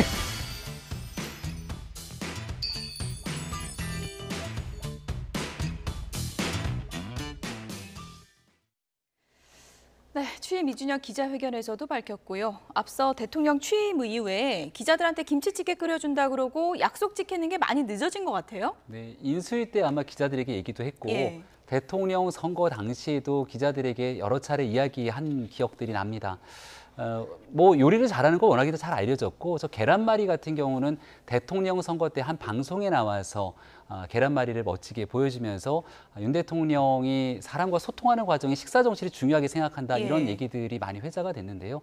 조금 더 일찍 이런 모습들을 보여줬으면 어땠을까라는 생각도 남습니다만 시작이 반이라고 이렇게 기자들과의 만남 관계를 열기 시작했으니까 그 다음에는 정말 어렵고 또 답변하기 어려운 현안 문제가 나왔을 때도 직접 계란말이도 내어주면서 좀 허심탄회한 이야기를 나누게 되면 분명히 지금까지 막혔던 관계보다는 훨씬 더 좋아질 겁니다. 대언론 관계가 국민을 대신해서 묻는 기자들과 충분하게 소통할 수 있는 모습을 이때뿐이 아니라 정기적으로 이어가게 된다면 지금 조금 낮게 나오고 있는 지지율 반드시 복원될 거라고 희망을 가집니다. 물론 뭐 계란말이 같이 먹으면서 최상병 특검 얘기하는 게 참 쉽진 않겠지만 어쨌든 지금 민주당에서는 아니 현안 얘기 안 할 거면 이게 뭐냐 쇼통 아니냐 이렇게 비판했어요. 네.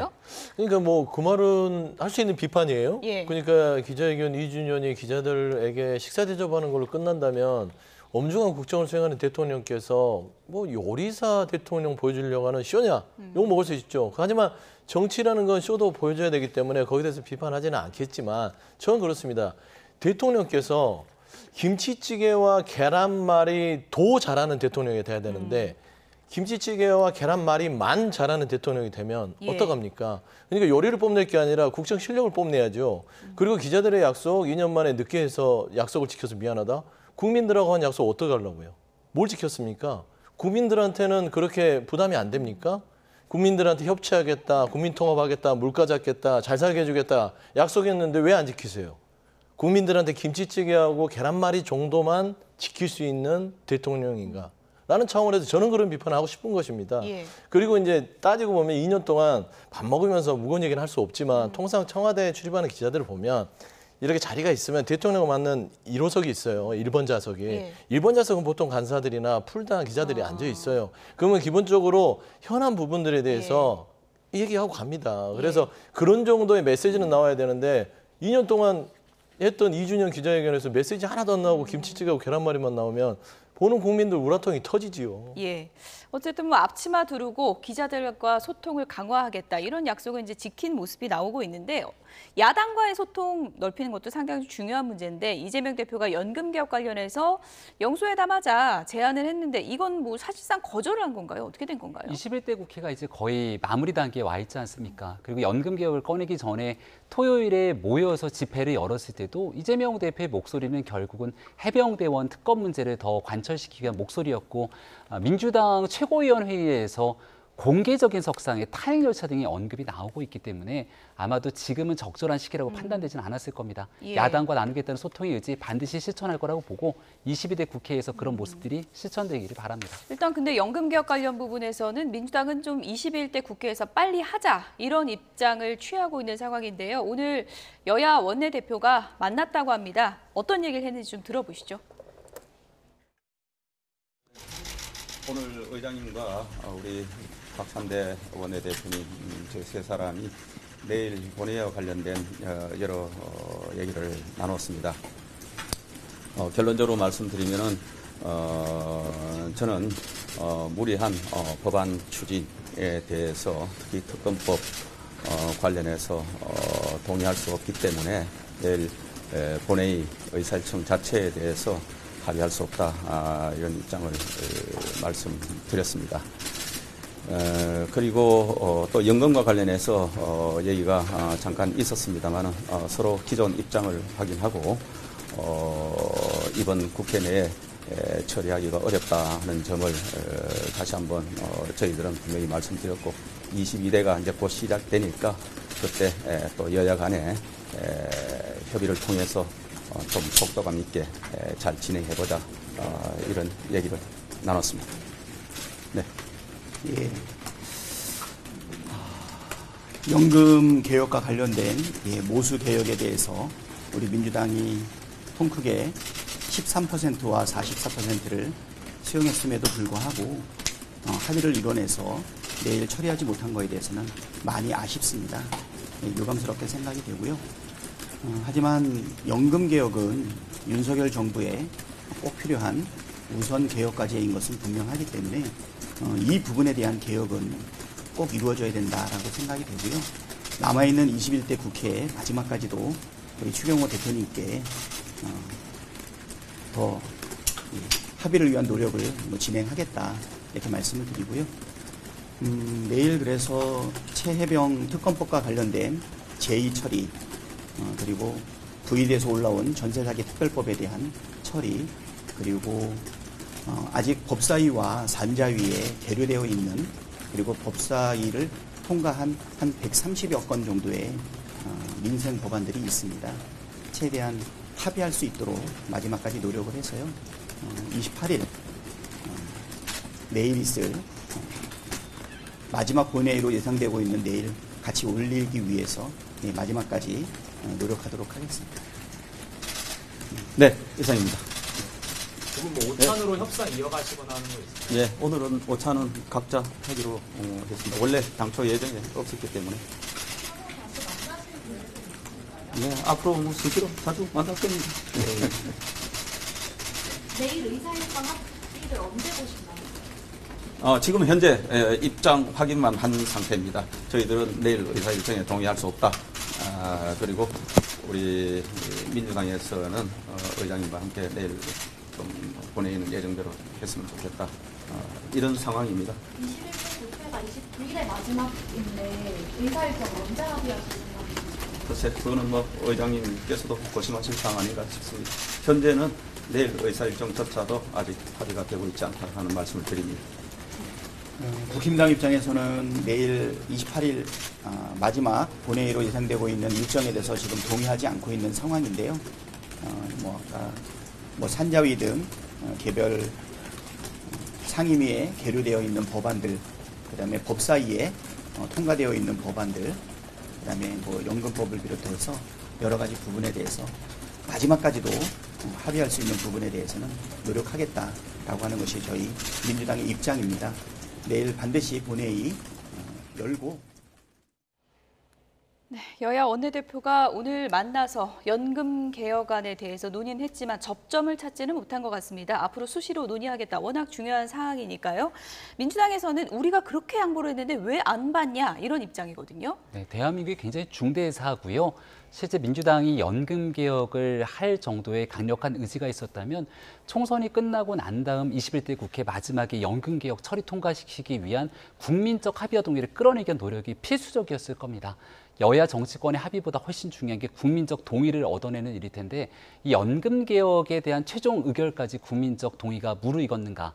그리고 미래 세대가 부담해야 될 그 몫들을 생각하게 된다면 정말 미래 세대와의 충분한 소통과 교감이 필요할 텐데 이런 일들에 대해서 조금 더 시간을 가지고 적어도 올해 안에 22대 국회에서 매듭을 짓자고 한 진정성에 민주당도 화답했으면 좋겠습니다.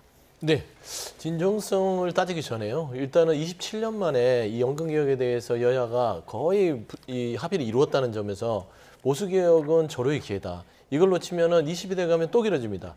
21대에서 18개월의 시간과 그다음에 국가에서 20억을 써가면서 논의를 했던 이 결과치를 왜 그냥 버립니까?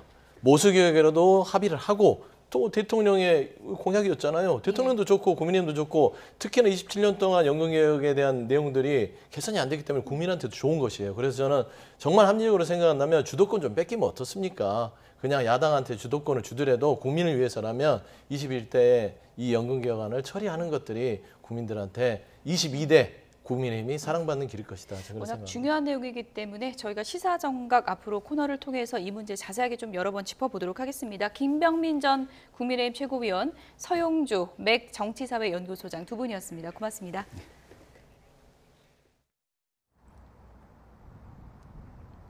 5월의 마지막 월요일 파란 하늘이 돌아왔습니다. 새벽까지 비가 쏟아진 뒤 지금은 공기가 무척 상쾌한데요. 이 비구름 뒤로 찬 공기가 유입되면서 오늘 서울 한낮 기온이 23도로 더위 걱정도 없겠습니다. 다만 선선한 날씨와 함께 오늘 전국적으로 바람이 무척 강하게 불고 있습니다. 안전사고 발생하지 않도록 시설물 관리와 점검 잘해주셔야겠습니다.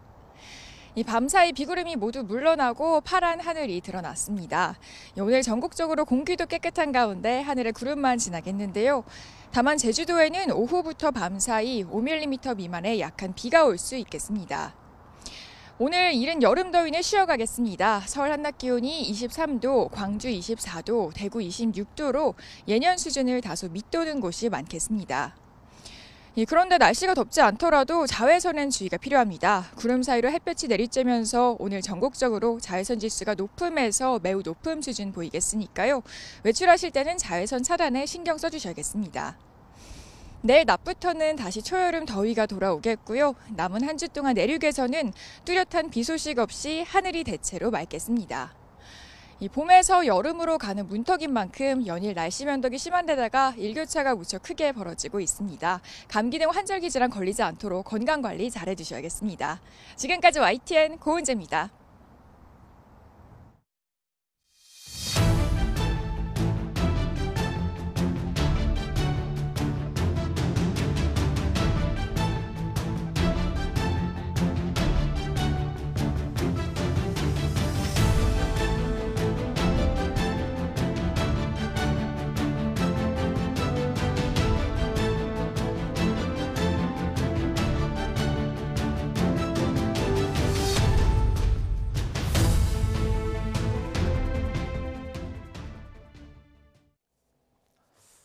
해병대 최상병 순직 사건 발생 당시 해병 1사단장과 7여단장이 대원들의 수중수색 투입 사실을 알고 있었다는 취지의 녹음 파일이 추가로 공개됐습니다.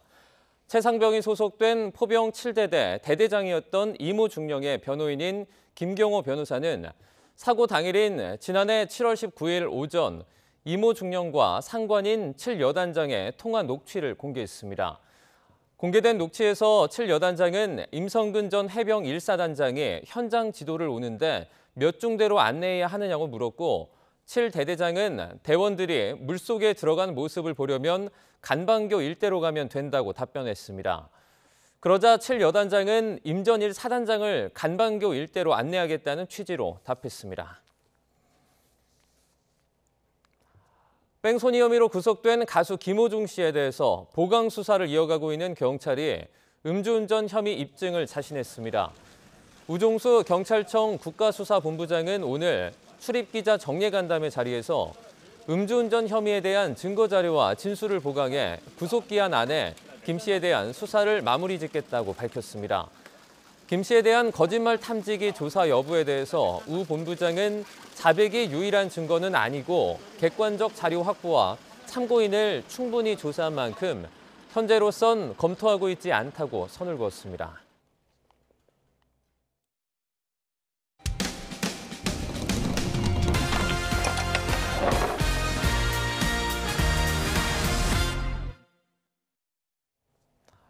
이 10대들이 편의점에서 전자담배를 훔쳐 달아났다는 제보가 들어왔습니다. 경찰도 수사에 착수했는데요. 청소년들이 서로 역할을 나눠 합동작전을 펼치는 듯한 절도 행각은 전국에서 반복되고 있습니다. 윤흥성 기자가 취재했습니다. 10대 초반으로 보이는 여학생 2명이 이야기를 주고받더니 편의점 안으로 들어갑니다. 한 학생이 물건을 찾아달라며 사장을 부르고 자리를 비운 사이 또 다른 학생은 일회용 전자담배를 낚아채 가방 안에 넣습니다. 뒤늦게 전자담배 재고가 부족한 걸 확인한 사장 A씨는 CCTV를 돌려보다가 학생들의 이 같은 은밀한 합동작전을 발견했습니다. 나 찾으니까 없더라고요. 근데 아이들이 없는 거 알고 부른 것 같아요. 나 좀 아무래도 배신감도 있고 충격적인 게 아직 어린 아이들이. 계산대 뒤편에 진열되는 일반 담배와 달리 전자담배는 이렇게 손에 닿기 쉬운 곳에 있다는 점을 노려 범행을 저지른 겁니다. 지난해에도 전국에서 비슷한 범행이 반복됐습니다. 경북 구미와 충남 천안에서 10대들이 라면을 일부러 쏟고 치워달라며 주인을 부른 뒤 전자담배를 훔쳐 달아난 겁니다. 다치가 느려서 순수한 마음에 저는 치우러 나갔었는데 학생들이 그렇게 절도 범죄를 저지를 거라고는 저는 전혀 생각지도 못했습니다. 전문가들은 촉법 소년이라 형사처벌은 피할지라도 둘 이상이 함께 계획적으로 물건을 훔치는 특수절도의 경우 엄한 처분을 받을 수 있다고 경고합니다. 특수절도는 사실 벌금형도 없고 최하가 1년 이상이거든요. 그래서 굉장히 중한 범죄이기 때문에 초범일지라도 소년 재판으로 넘기는 비율이 많고 보호처분의 수위도 단순 절도보다는 더 높아질 수가 있습니다. 경찰은 CCTV와 카드 결제 내역 등을 토대로 학생들의 신원을 파악하고 있습니다. YTN 윤웅성입니다. 해외에 서버를 둔 성착취물 공유 사이트 10여 곳을 운영해 수억 원대의 범죄 수익금을 챙긴 미 영주권자가 경찰에 붙잡혔습니다. 경기 북부경찰청 사이버범죄수사대는 아동 청소년 성보호법과 성폭력 처벌법 위반 등의 혐의로 20대 남성 A씨를 구속 송치했습니다. A씨는 지난 2020년 11월부터 3년 6개월 동안 한국인들을 대상으로 사이트 14곳을 운영하면서 아동 청소년 성착취물과 불법 촬영물 등 영상 10만여 개를 유포한 혐의를 받습니다. 경찰은 미 수사당국과의 공조를 통해 A씨의 동선을 확인하다 인천국제공항을 경유하는 사실을 확인해 공항에서 긴급 체포했습니다.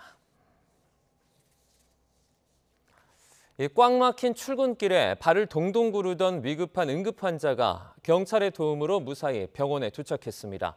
영상으로 함께 보시죠. 교통근무 중인 경찰관 앞에 이 검은색 승용차가 멈추고 곧이어서 사이카 2대가 차량 앞뒤에서 나란히 출발을 합니다. 앞장선 경찰관이 능숙한 수신호를 통해 길을 안내하고 환자는 무사히 병원에 도착할 수 있었습니다. 지난달 9일 아침 8시 20분쯤 경기 수원시 메타권선역 근처에서 교통근무를 하던 수원 남부경찰서 경찰관들은 암치료 중인 아내의 수술 부위 출혈이 심한데 길이 막혀 제때 병원에 갈 수 없을 것 같다는 남편의 도움 요청을 받았습니다. 박신주 경감 등 경찰관 2명은 사이카 2대로 차량 앞뒤를 에스코트하며 곧바로 인근 병원으로 향했습니다. 출근 시간대 막힌 도로 6.5km를 5분 만에 지난 뒤 응급실에 도착했고 아내는 무사히 치료를 받고 건강을 회복한 것으로 전해졌습니다. 네, 의대 교수들이 의대 신입생을 늘려 뽑는 32개 대학교 총장에게 사법부 결론이 나올 때까지 대학 입시 요강 발표를 멈춰달라고 촉구했습니다. 전국 의과대학 교수 협의회는 오늘 대한의사협회와 함께 기자회견을 열고 의료교육농단에 대한 대법원 서울고등법원이 결정을 내릴 때까지 각 대학 총장은 의대 증원을 발표해서는 안 된다고 밝혔습니다. 또 재판부에는 교육부와 복지부에 대한 소송 지휘권을 발동해 입시 계획 발표 등 행정 절차를 중지시켜달라고 요구했습니다.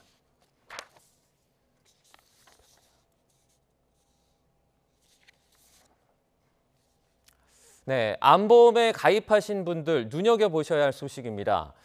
보험사는 대개 암 종류를 갑상선 암이나 피부암 등은 유사암으로 분류해서 위암, 대장암 같은 일반 암보다 적은 보험금을 지급하고 있는데요. 만약 유사암에서 시작한 암세포가 일반 암으로 전이됐다면 어떻게 될까요? 분쟁이 끊이지 않고 있다고 합니다. 시청자 제보 홍성욱 기자가 취재했습니다. 강원도 원주에 사는 박병석 씨는 지난해 갑상샘암 진단을 받았습니다. 곧바로 수술을 진행했는데 수술 당시 확인 결과 갑상샘암이 림프절까지 전이된 후였습니다. 박 씨는 10여 년 전 텔레마케팅을 통해 암보험에 가입한 상태. 보험 규정을 살펴봤습니다. 갑상샘암은 유사암으로 분류돼 보험금 1,400만 원을, 림프절암은 일반암으로 분류돼 7천만 원을 받을 수 있었습니다. 암이 전이됐다는 내용의 병원 진단서를 증거로 보험금을 청구했는데 보험사는 1,400만 원만 지급할 수 있다고 답했습니다. 갑상샘암에서 시작한 만큼 일반암이 아니라 유사암이라는 겁니다. 회의를 거쳐서 최종 결과를 알려준다라고 했는데 한 3주 정도 있다가 연락 오기를 자기네는 줄 수가 없으니 일반암으로 줄 수가 없으니 소송을 할 테니 법적 대응을 해라. 그게 답니다. 박 씨는 발생 부위 전이에 따른 보험금 지급 규정, 즉 유사암이 일반암으로 퍼질 경우 처음 발병한 암을 기준으로 보험금을 지급하려는 약관 설명을 듣지 못했습니다. 보험 가입 당시 녹취를 살펴봐도 상담사는 이 부분을 전혀 언급하지 않았습니다. 유사암은 갑상선암 기타 비암 상태나 경계성 종양은 7천만 원에 20% 1,400만 원 보장돼 주시고요. 보험사는 이후 박 씨에게 채무가 없다며 수백 장에 달하는 소장을 보냈습니다. 전이된 암은 일반암이 아니라 암의 진행 정도에 불과하고 사전에 암 전이에 따른 보험금 지급 규정을 설명하는 것 역시 의무 대상이 아니라는 게 보험사 입장. 유사 소송에서 보험사가 승소한 판례를 첨부하기도 했습니다. 하지만 취재진 확인 결과 보험사가 제시한 판례와 반대로 소비자에게 일반암 보험금을 지급하라고 선고한 판례도 적지 않은 상황. 이에 대해 해당 보험사는 2021년 이후 유사한 다른 분쟁에서는 다수의 법원이 보험사의 손을 들어줬다며 이번 역시 이에 따른 업무 처리로 부득이 소송을 진행하는 것이라고 답했습니다. 재판부에 따라 판단이 180도 다르다 보니 유사 분쟁이 끊이지 않는 겁니다. 약관이 명백하지 않을 경우 계약자에게 유리하게 해석한다는 규정은 유명무실한 상태. 회복에 힘겨운 암 환자들은 보험사의 보험금 지급 기피와 함께 기나긴 소송까지 벌이고 있습니다. 자기네들이 만든 약관을 다 위반해가면서까지 저한테 이렇게까지 하는지, 이렇게 개인한테, 그것도 환자한테 꼭 그래야만 했는지, 그게 제가 아쉽죠. YTN 홍석입니다.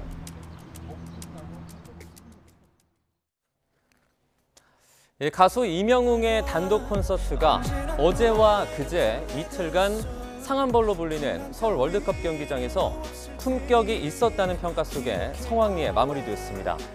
현장에 참석한 관객만 무려 약 10만 명. 공연을 앞두고 몰려드는 팬들로 이날 상암은 하늘색으로 뒤덮였습니다. 한눈에 보기에도 길게 늘어선 줄이 이명웅 씨의 인기를 실감하게 합니다. 성황리에 공연이 치러진 데다 각종 미담까지 이어지며 찬사가 쏟아졌는데요. 네, 지금 보시는 6초 분량의 짧은 영상, 이명웅 콘서트를 찾은 거동이 불편한 어르신을 현장의 스태프가 업어서 자리로 안내하는 모습입니다. 이 장면이 화제를 모으며 칭찬 댓글이 이어지고 있습니다. 네, 또 눈에 띄는 곳곳에 이 색깔별로 안내선을 표시를 해서 헷갈리지 않고 자리를 찾을 수 있도록 했고요. 더운 날씨를 피할 수 있는 쿨링존, 그리고 의무실과 장애인 전용석 등도 마련을 하는 등 중장년의 관객들을 위한 배려가 돋보였습니다. 잔디 훼손을 우려해서 그라운드 안에 관객을 들이지 않도록 좌석을 배치하기도 했는데요. 한 문화평론가는 이명웅 씨 공연 현장에 대해서 이런 평가를 내놨습니다. 그동안 우리나라 공연에서 관객들이 티켓 받는다는 인식이 좀 있었는데 이명웅 공연에서 그 진행 요원들 친절도를 올리면서 뭔가 관객들이 좀 제대로 대접받는 그러한 인식이 생기면서 그게 공연 문화 전반에 긍정적인 영향을 미칠 수가 있고, 그리고 또 그 상암 월드컵 경기장이 그 가수들 공연의 대관을 잘 안 하려고 했었는데 그 이유가 잔디가 훼손되는 문제 때문에 그랬던 거였거든요. 이명웅 씨가 이번에 운동장을 완전히 비우면서 상암 월드컵 경기장에서 가수가 잔디를 훼손하지 않고도 공연할 수 있는 하나의 전범을 보여준 것 같습니다. 네, 이 밖에도 공연 전 연습장에선 소음으로 죄송하다며 이웃의 참회를 돌리고 공연 도중에 조금이라도 불편하면 꼭 말해달라고 당부했다는 훈훈한 이 목격담들이 줄을 이으면서 공연 안팎에서 팬들의 찬사를 받았습니다.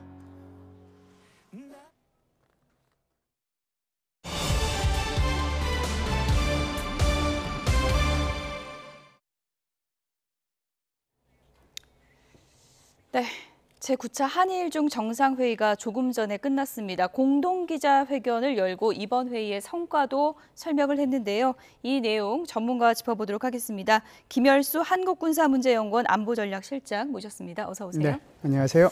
네, 조금 전에 공동기자회견이 있었던 것 같은데요. 그 내용부터 잠시 듣고 오겠습니다. 보여주시죠.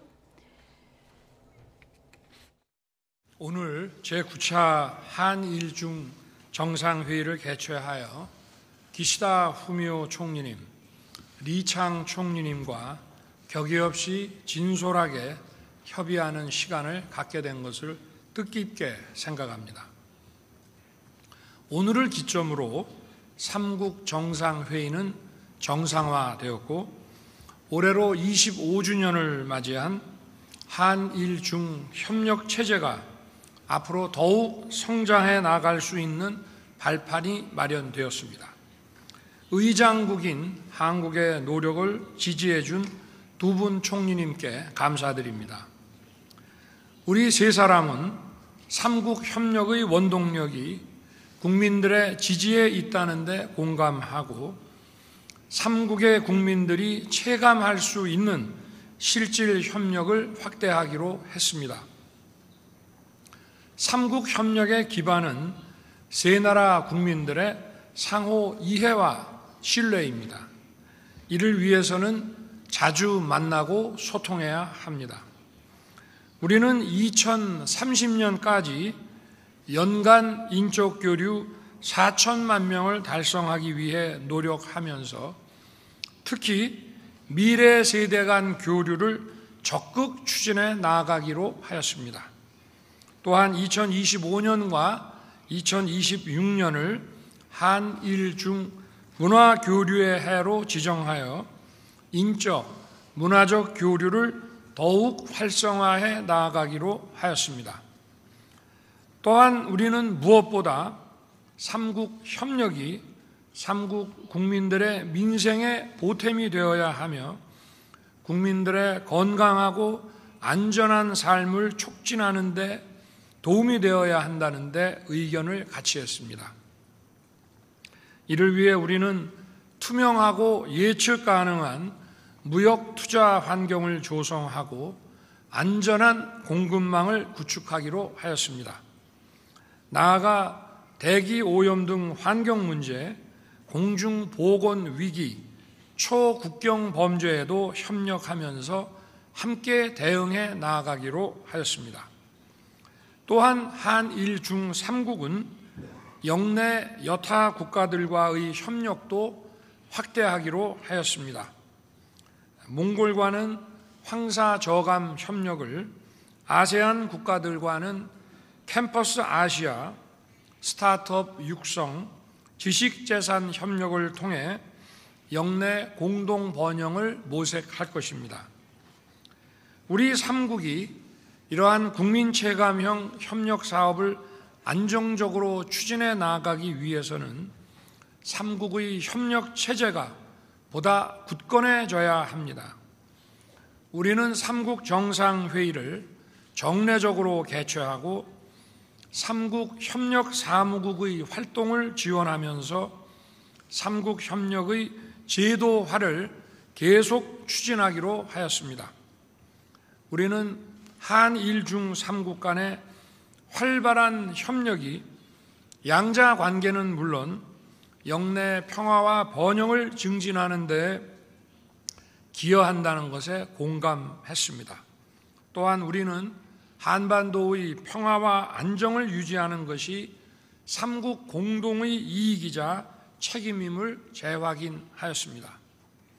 한일 중 3국 공통의 핵심 이익인 영내 평화와 안정을 보장하기 위해서는 궁극적으로 자유롭고 평화로운 통일 한반도를 실현한다는 목표 아래 UN 안보리 결의를 충실히 이행하면서 북한의 비핵화를 위해 노력하는 것이 중요합니다.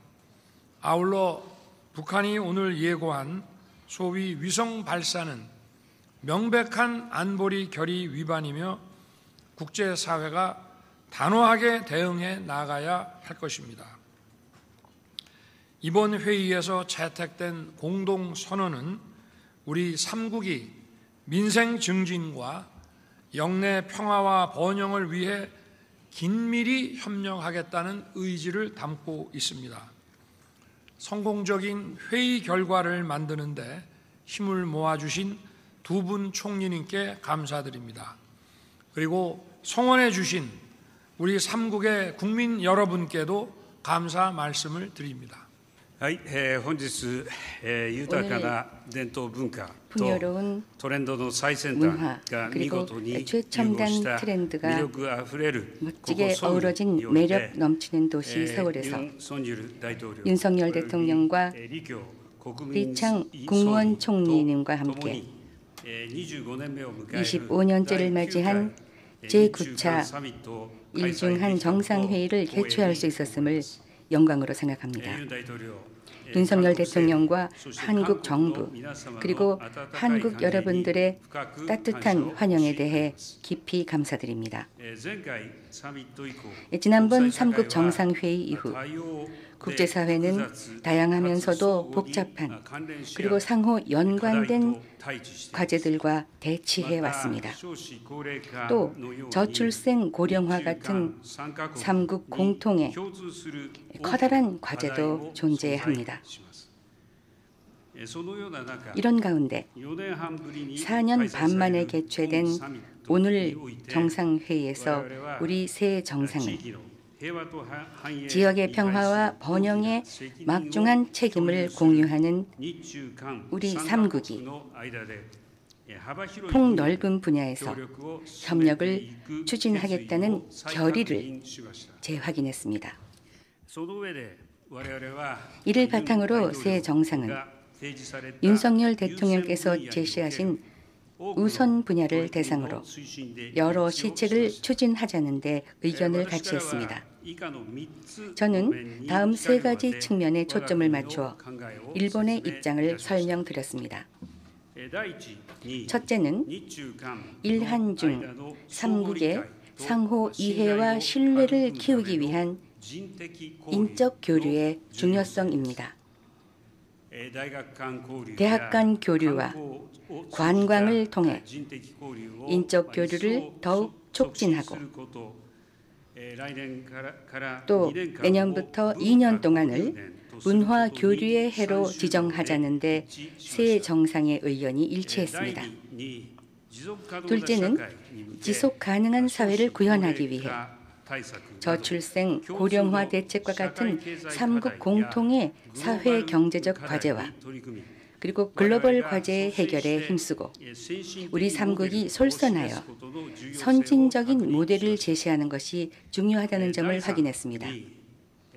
셋째는 지역 전체의 안정과 번영을 위하여 일중한 3국과 아세안과의 협력 추진의 중요성을 강조했습니다.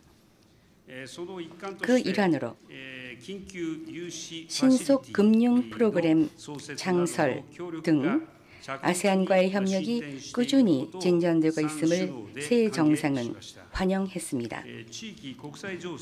지역 및 국제 정세에 관해서는 먼저 제가 북한의 인공위성 발사 예고와 관련하여 만약에 발사를 감행한다면 UN 안보리 결의 위반이며 강력히 그 중지를 촉구한다는 말씀을 드렸습니다.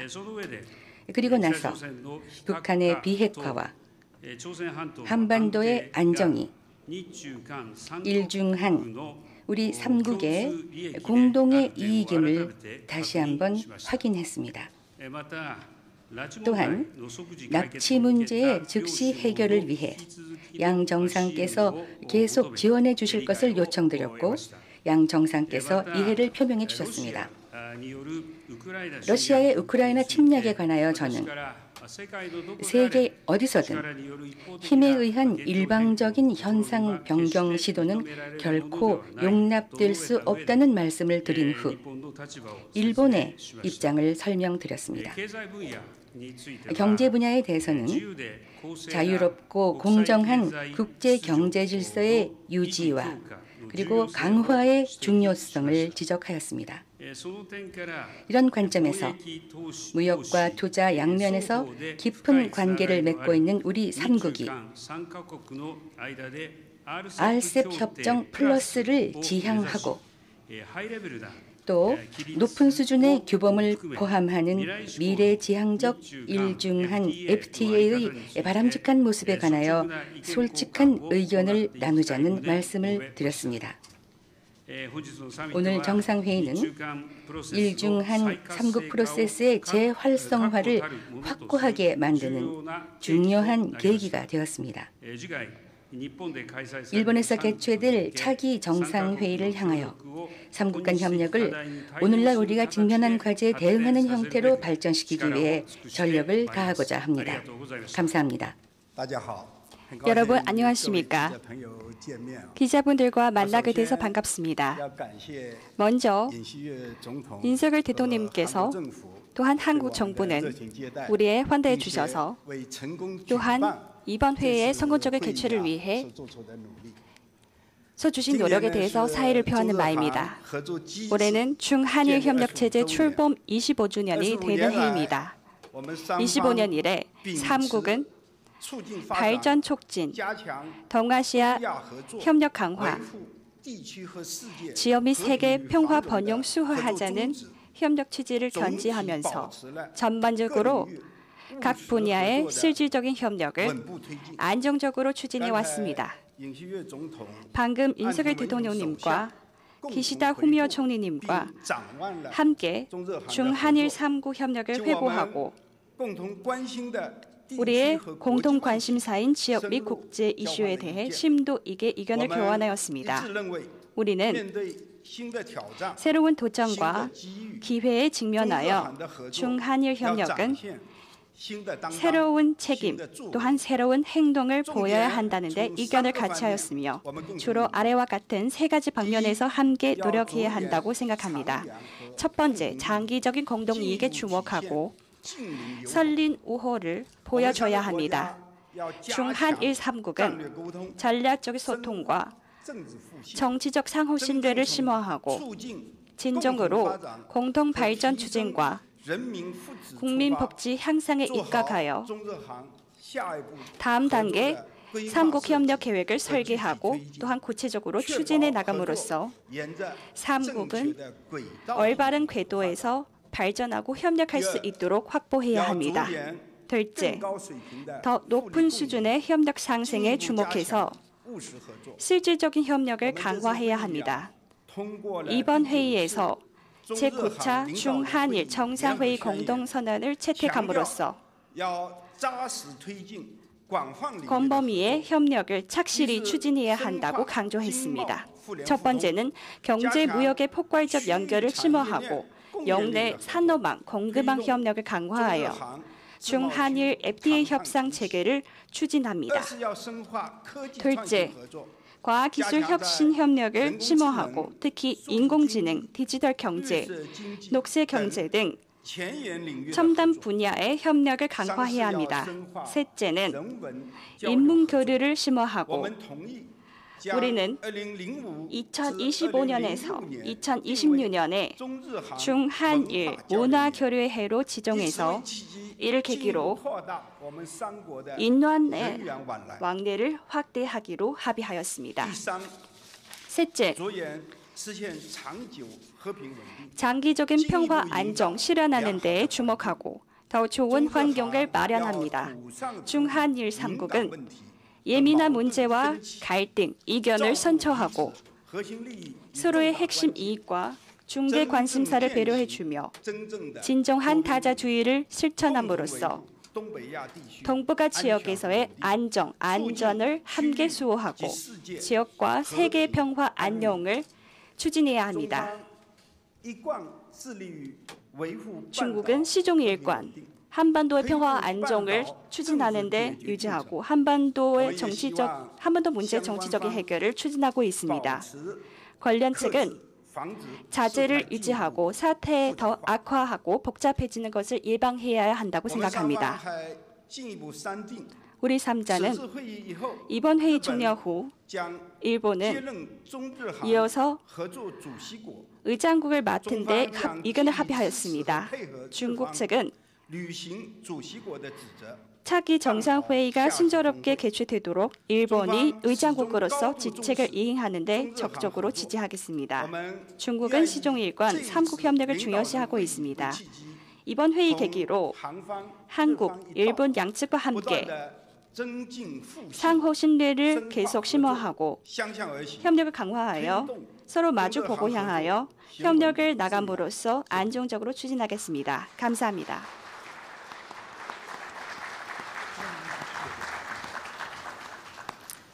이상으로 제9차 한일중 정상회의 공동기자회견을 모두 마쳤습니다.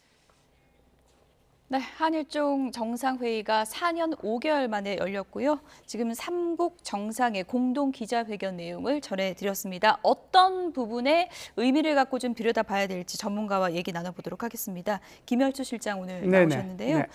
일단 북한 관련해서 어떤 얘기 나올까 가장 궁금했었는데 지금 3국 정상이 얘기하는 게 뉘앙스가 조금씩은 다른 것 같습니다. 그렇죠. 세 나라가 조금씩 다르고요. 이거는 기자회견 모두 발언이고요.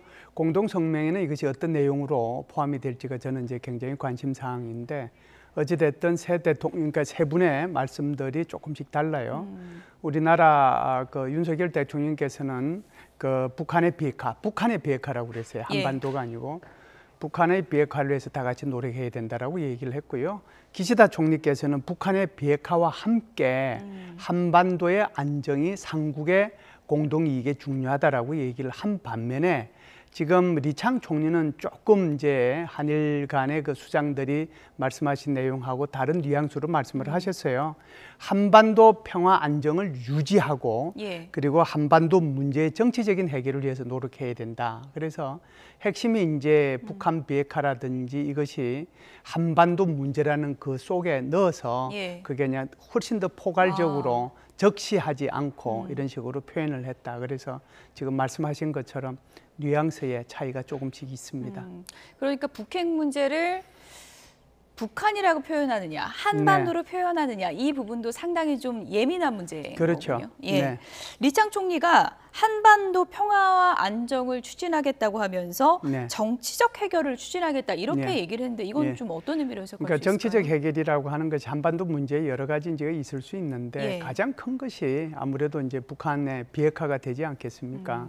그리고 이제 남북한의 긴장과 갈등이 이제 해당이 될 텐데 북한의 이제 비핵화를 하기 위해서는 결국은 이제 이것을 정치적이고 외교적으로 해결하는 길밖에 없다. 그러니까 무력 충돌이나 이런 것들로서는 안 된다는 얘기죠.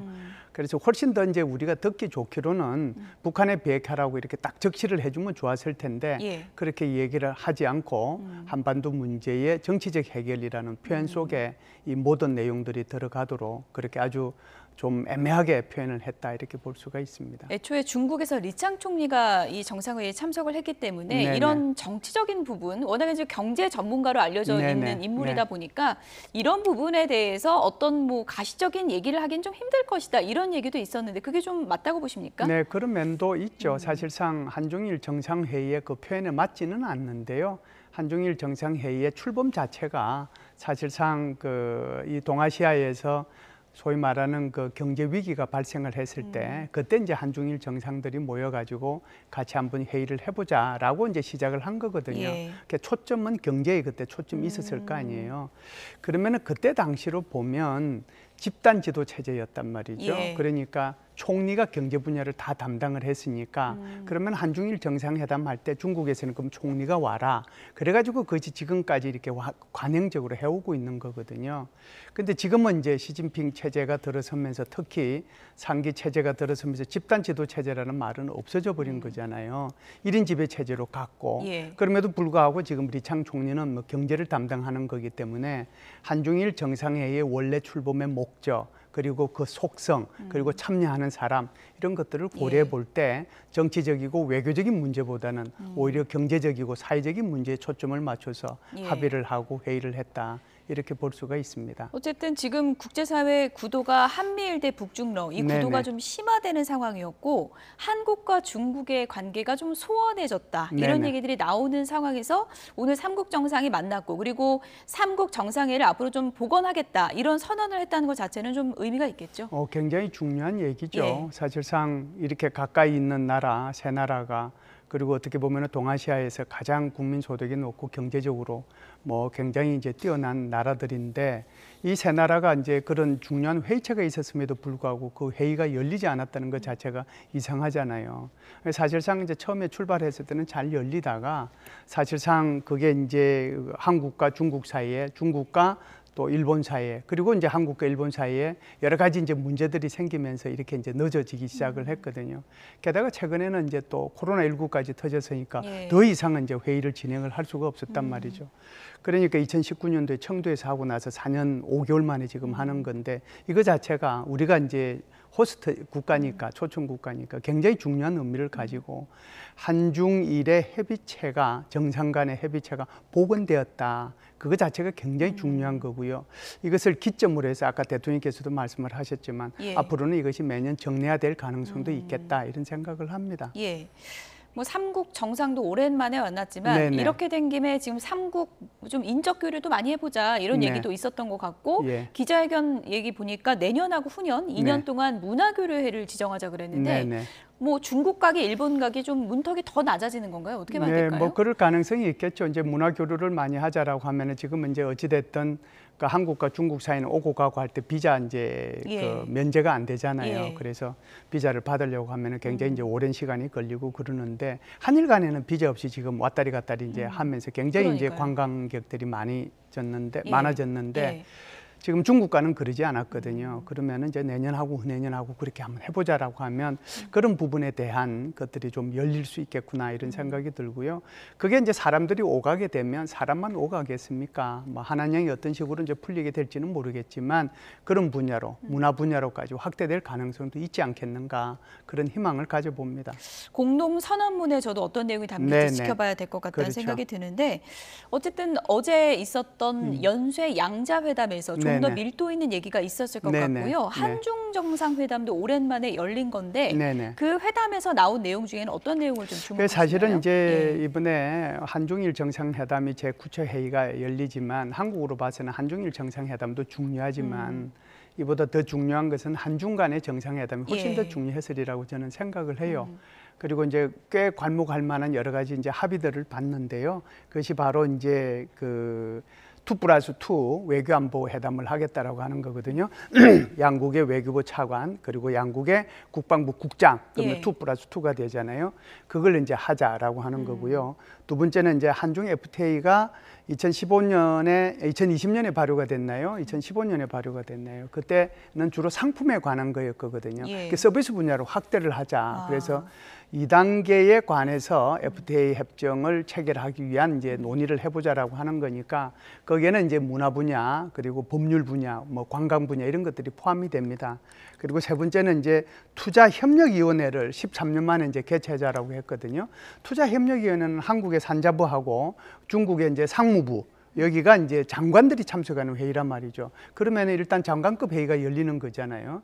그 자체도 이제 의미가 있고 공급망 협력을 강화하기 위한 그 수출 통제 대화체도 이제 출범을 시키고요. 한국 경제협력 교류회도 2차 회의 같은 거죠. 그것도 이제 하반기에 개최하는 거니까 사실상 이번에 어떻게 보면 한중 간의 경제와 사람 간의 인적 교류와 이런 분야에 대해서 꽤 괜찮은 그런 성과를 얻었다 이렇게 볼 수가 있습니다. 조금 전에 한중 FTA는 뭐 찾아보니까 2015년 이제 2015년. 발효가 된 건데 네네. 이번에 어떻게 보면 이제 한 발자국 더 나아가는 그런 계기가 된 거고요. 많은 분들이 관심을 가졌던 건 시진핑 주석 한국 오는 거예요. 그거 얘기 나오지 않을까 했는데 그 얘기는 안 꺼냈다 그러더라고요. 그렇죠. 이제 우리나라 대통령 그때 아마 박근혜 대통령이었을 텐데요. 2013년도에 이제 중국을 방문하시고 그리고 이제 2014년도에 답방 형식으로 시진핑 주석이 이제 한국을 방문했거든요. 그리고 이제 2017년도에는 다시 이제 문재인 대통령께서 그 중국을 방문하시고 2019년도에는 제8차 한일중 정상회담이 청도에서 있었으니까 그때 또 이제 우리 문재인 대통령이 가셨단 말이죠.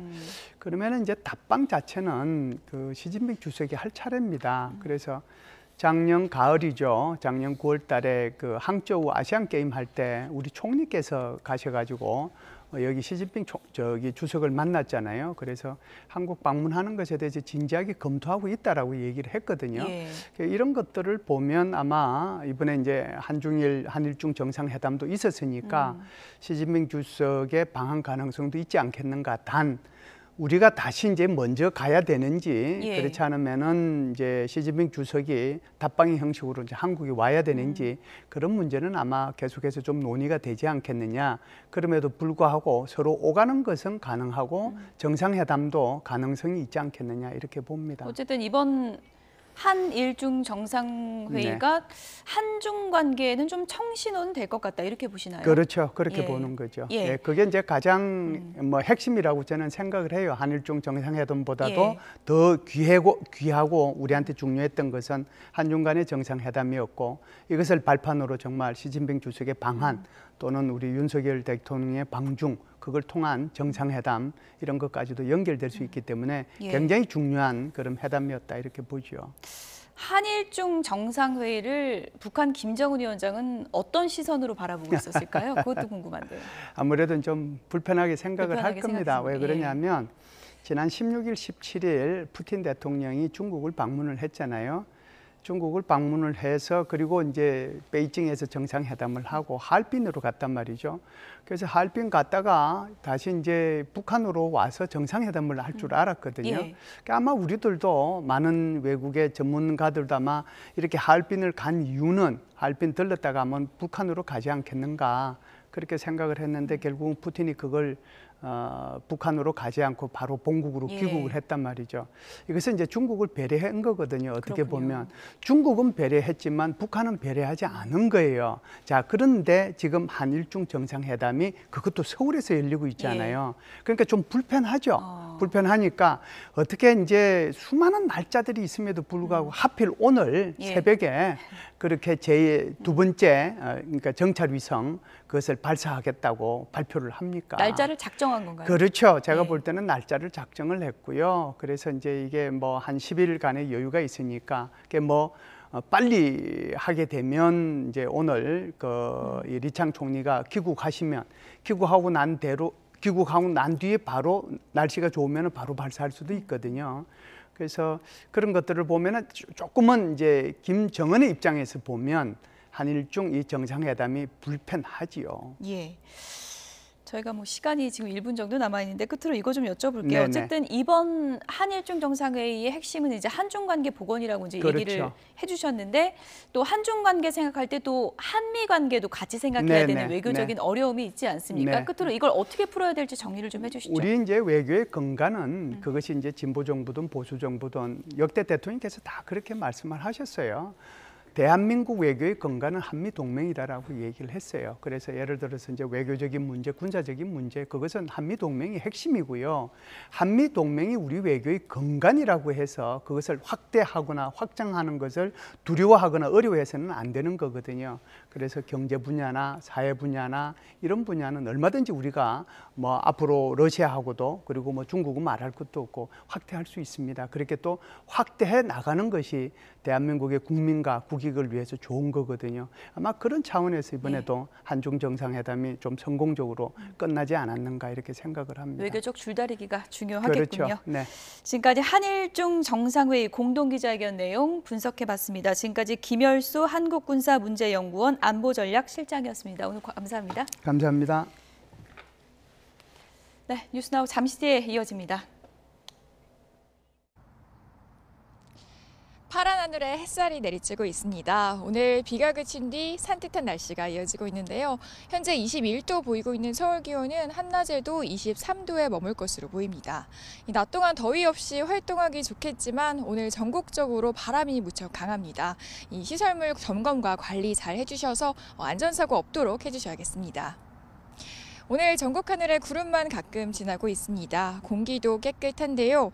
다만 제주도에는 오후부터 밤사이 5mm 미만의 약한 비가 올 수 있겠습니다.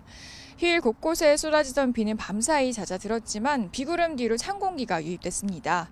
오늘 서울 한낮 기온 23도, 광주 24도, 대구 26도로 예년 수준을 다소 밑도는 곳이 많겠습니다.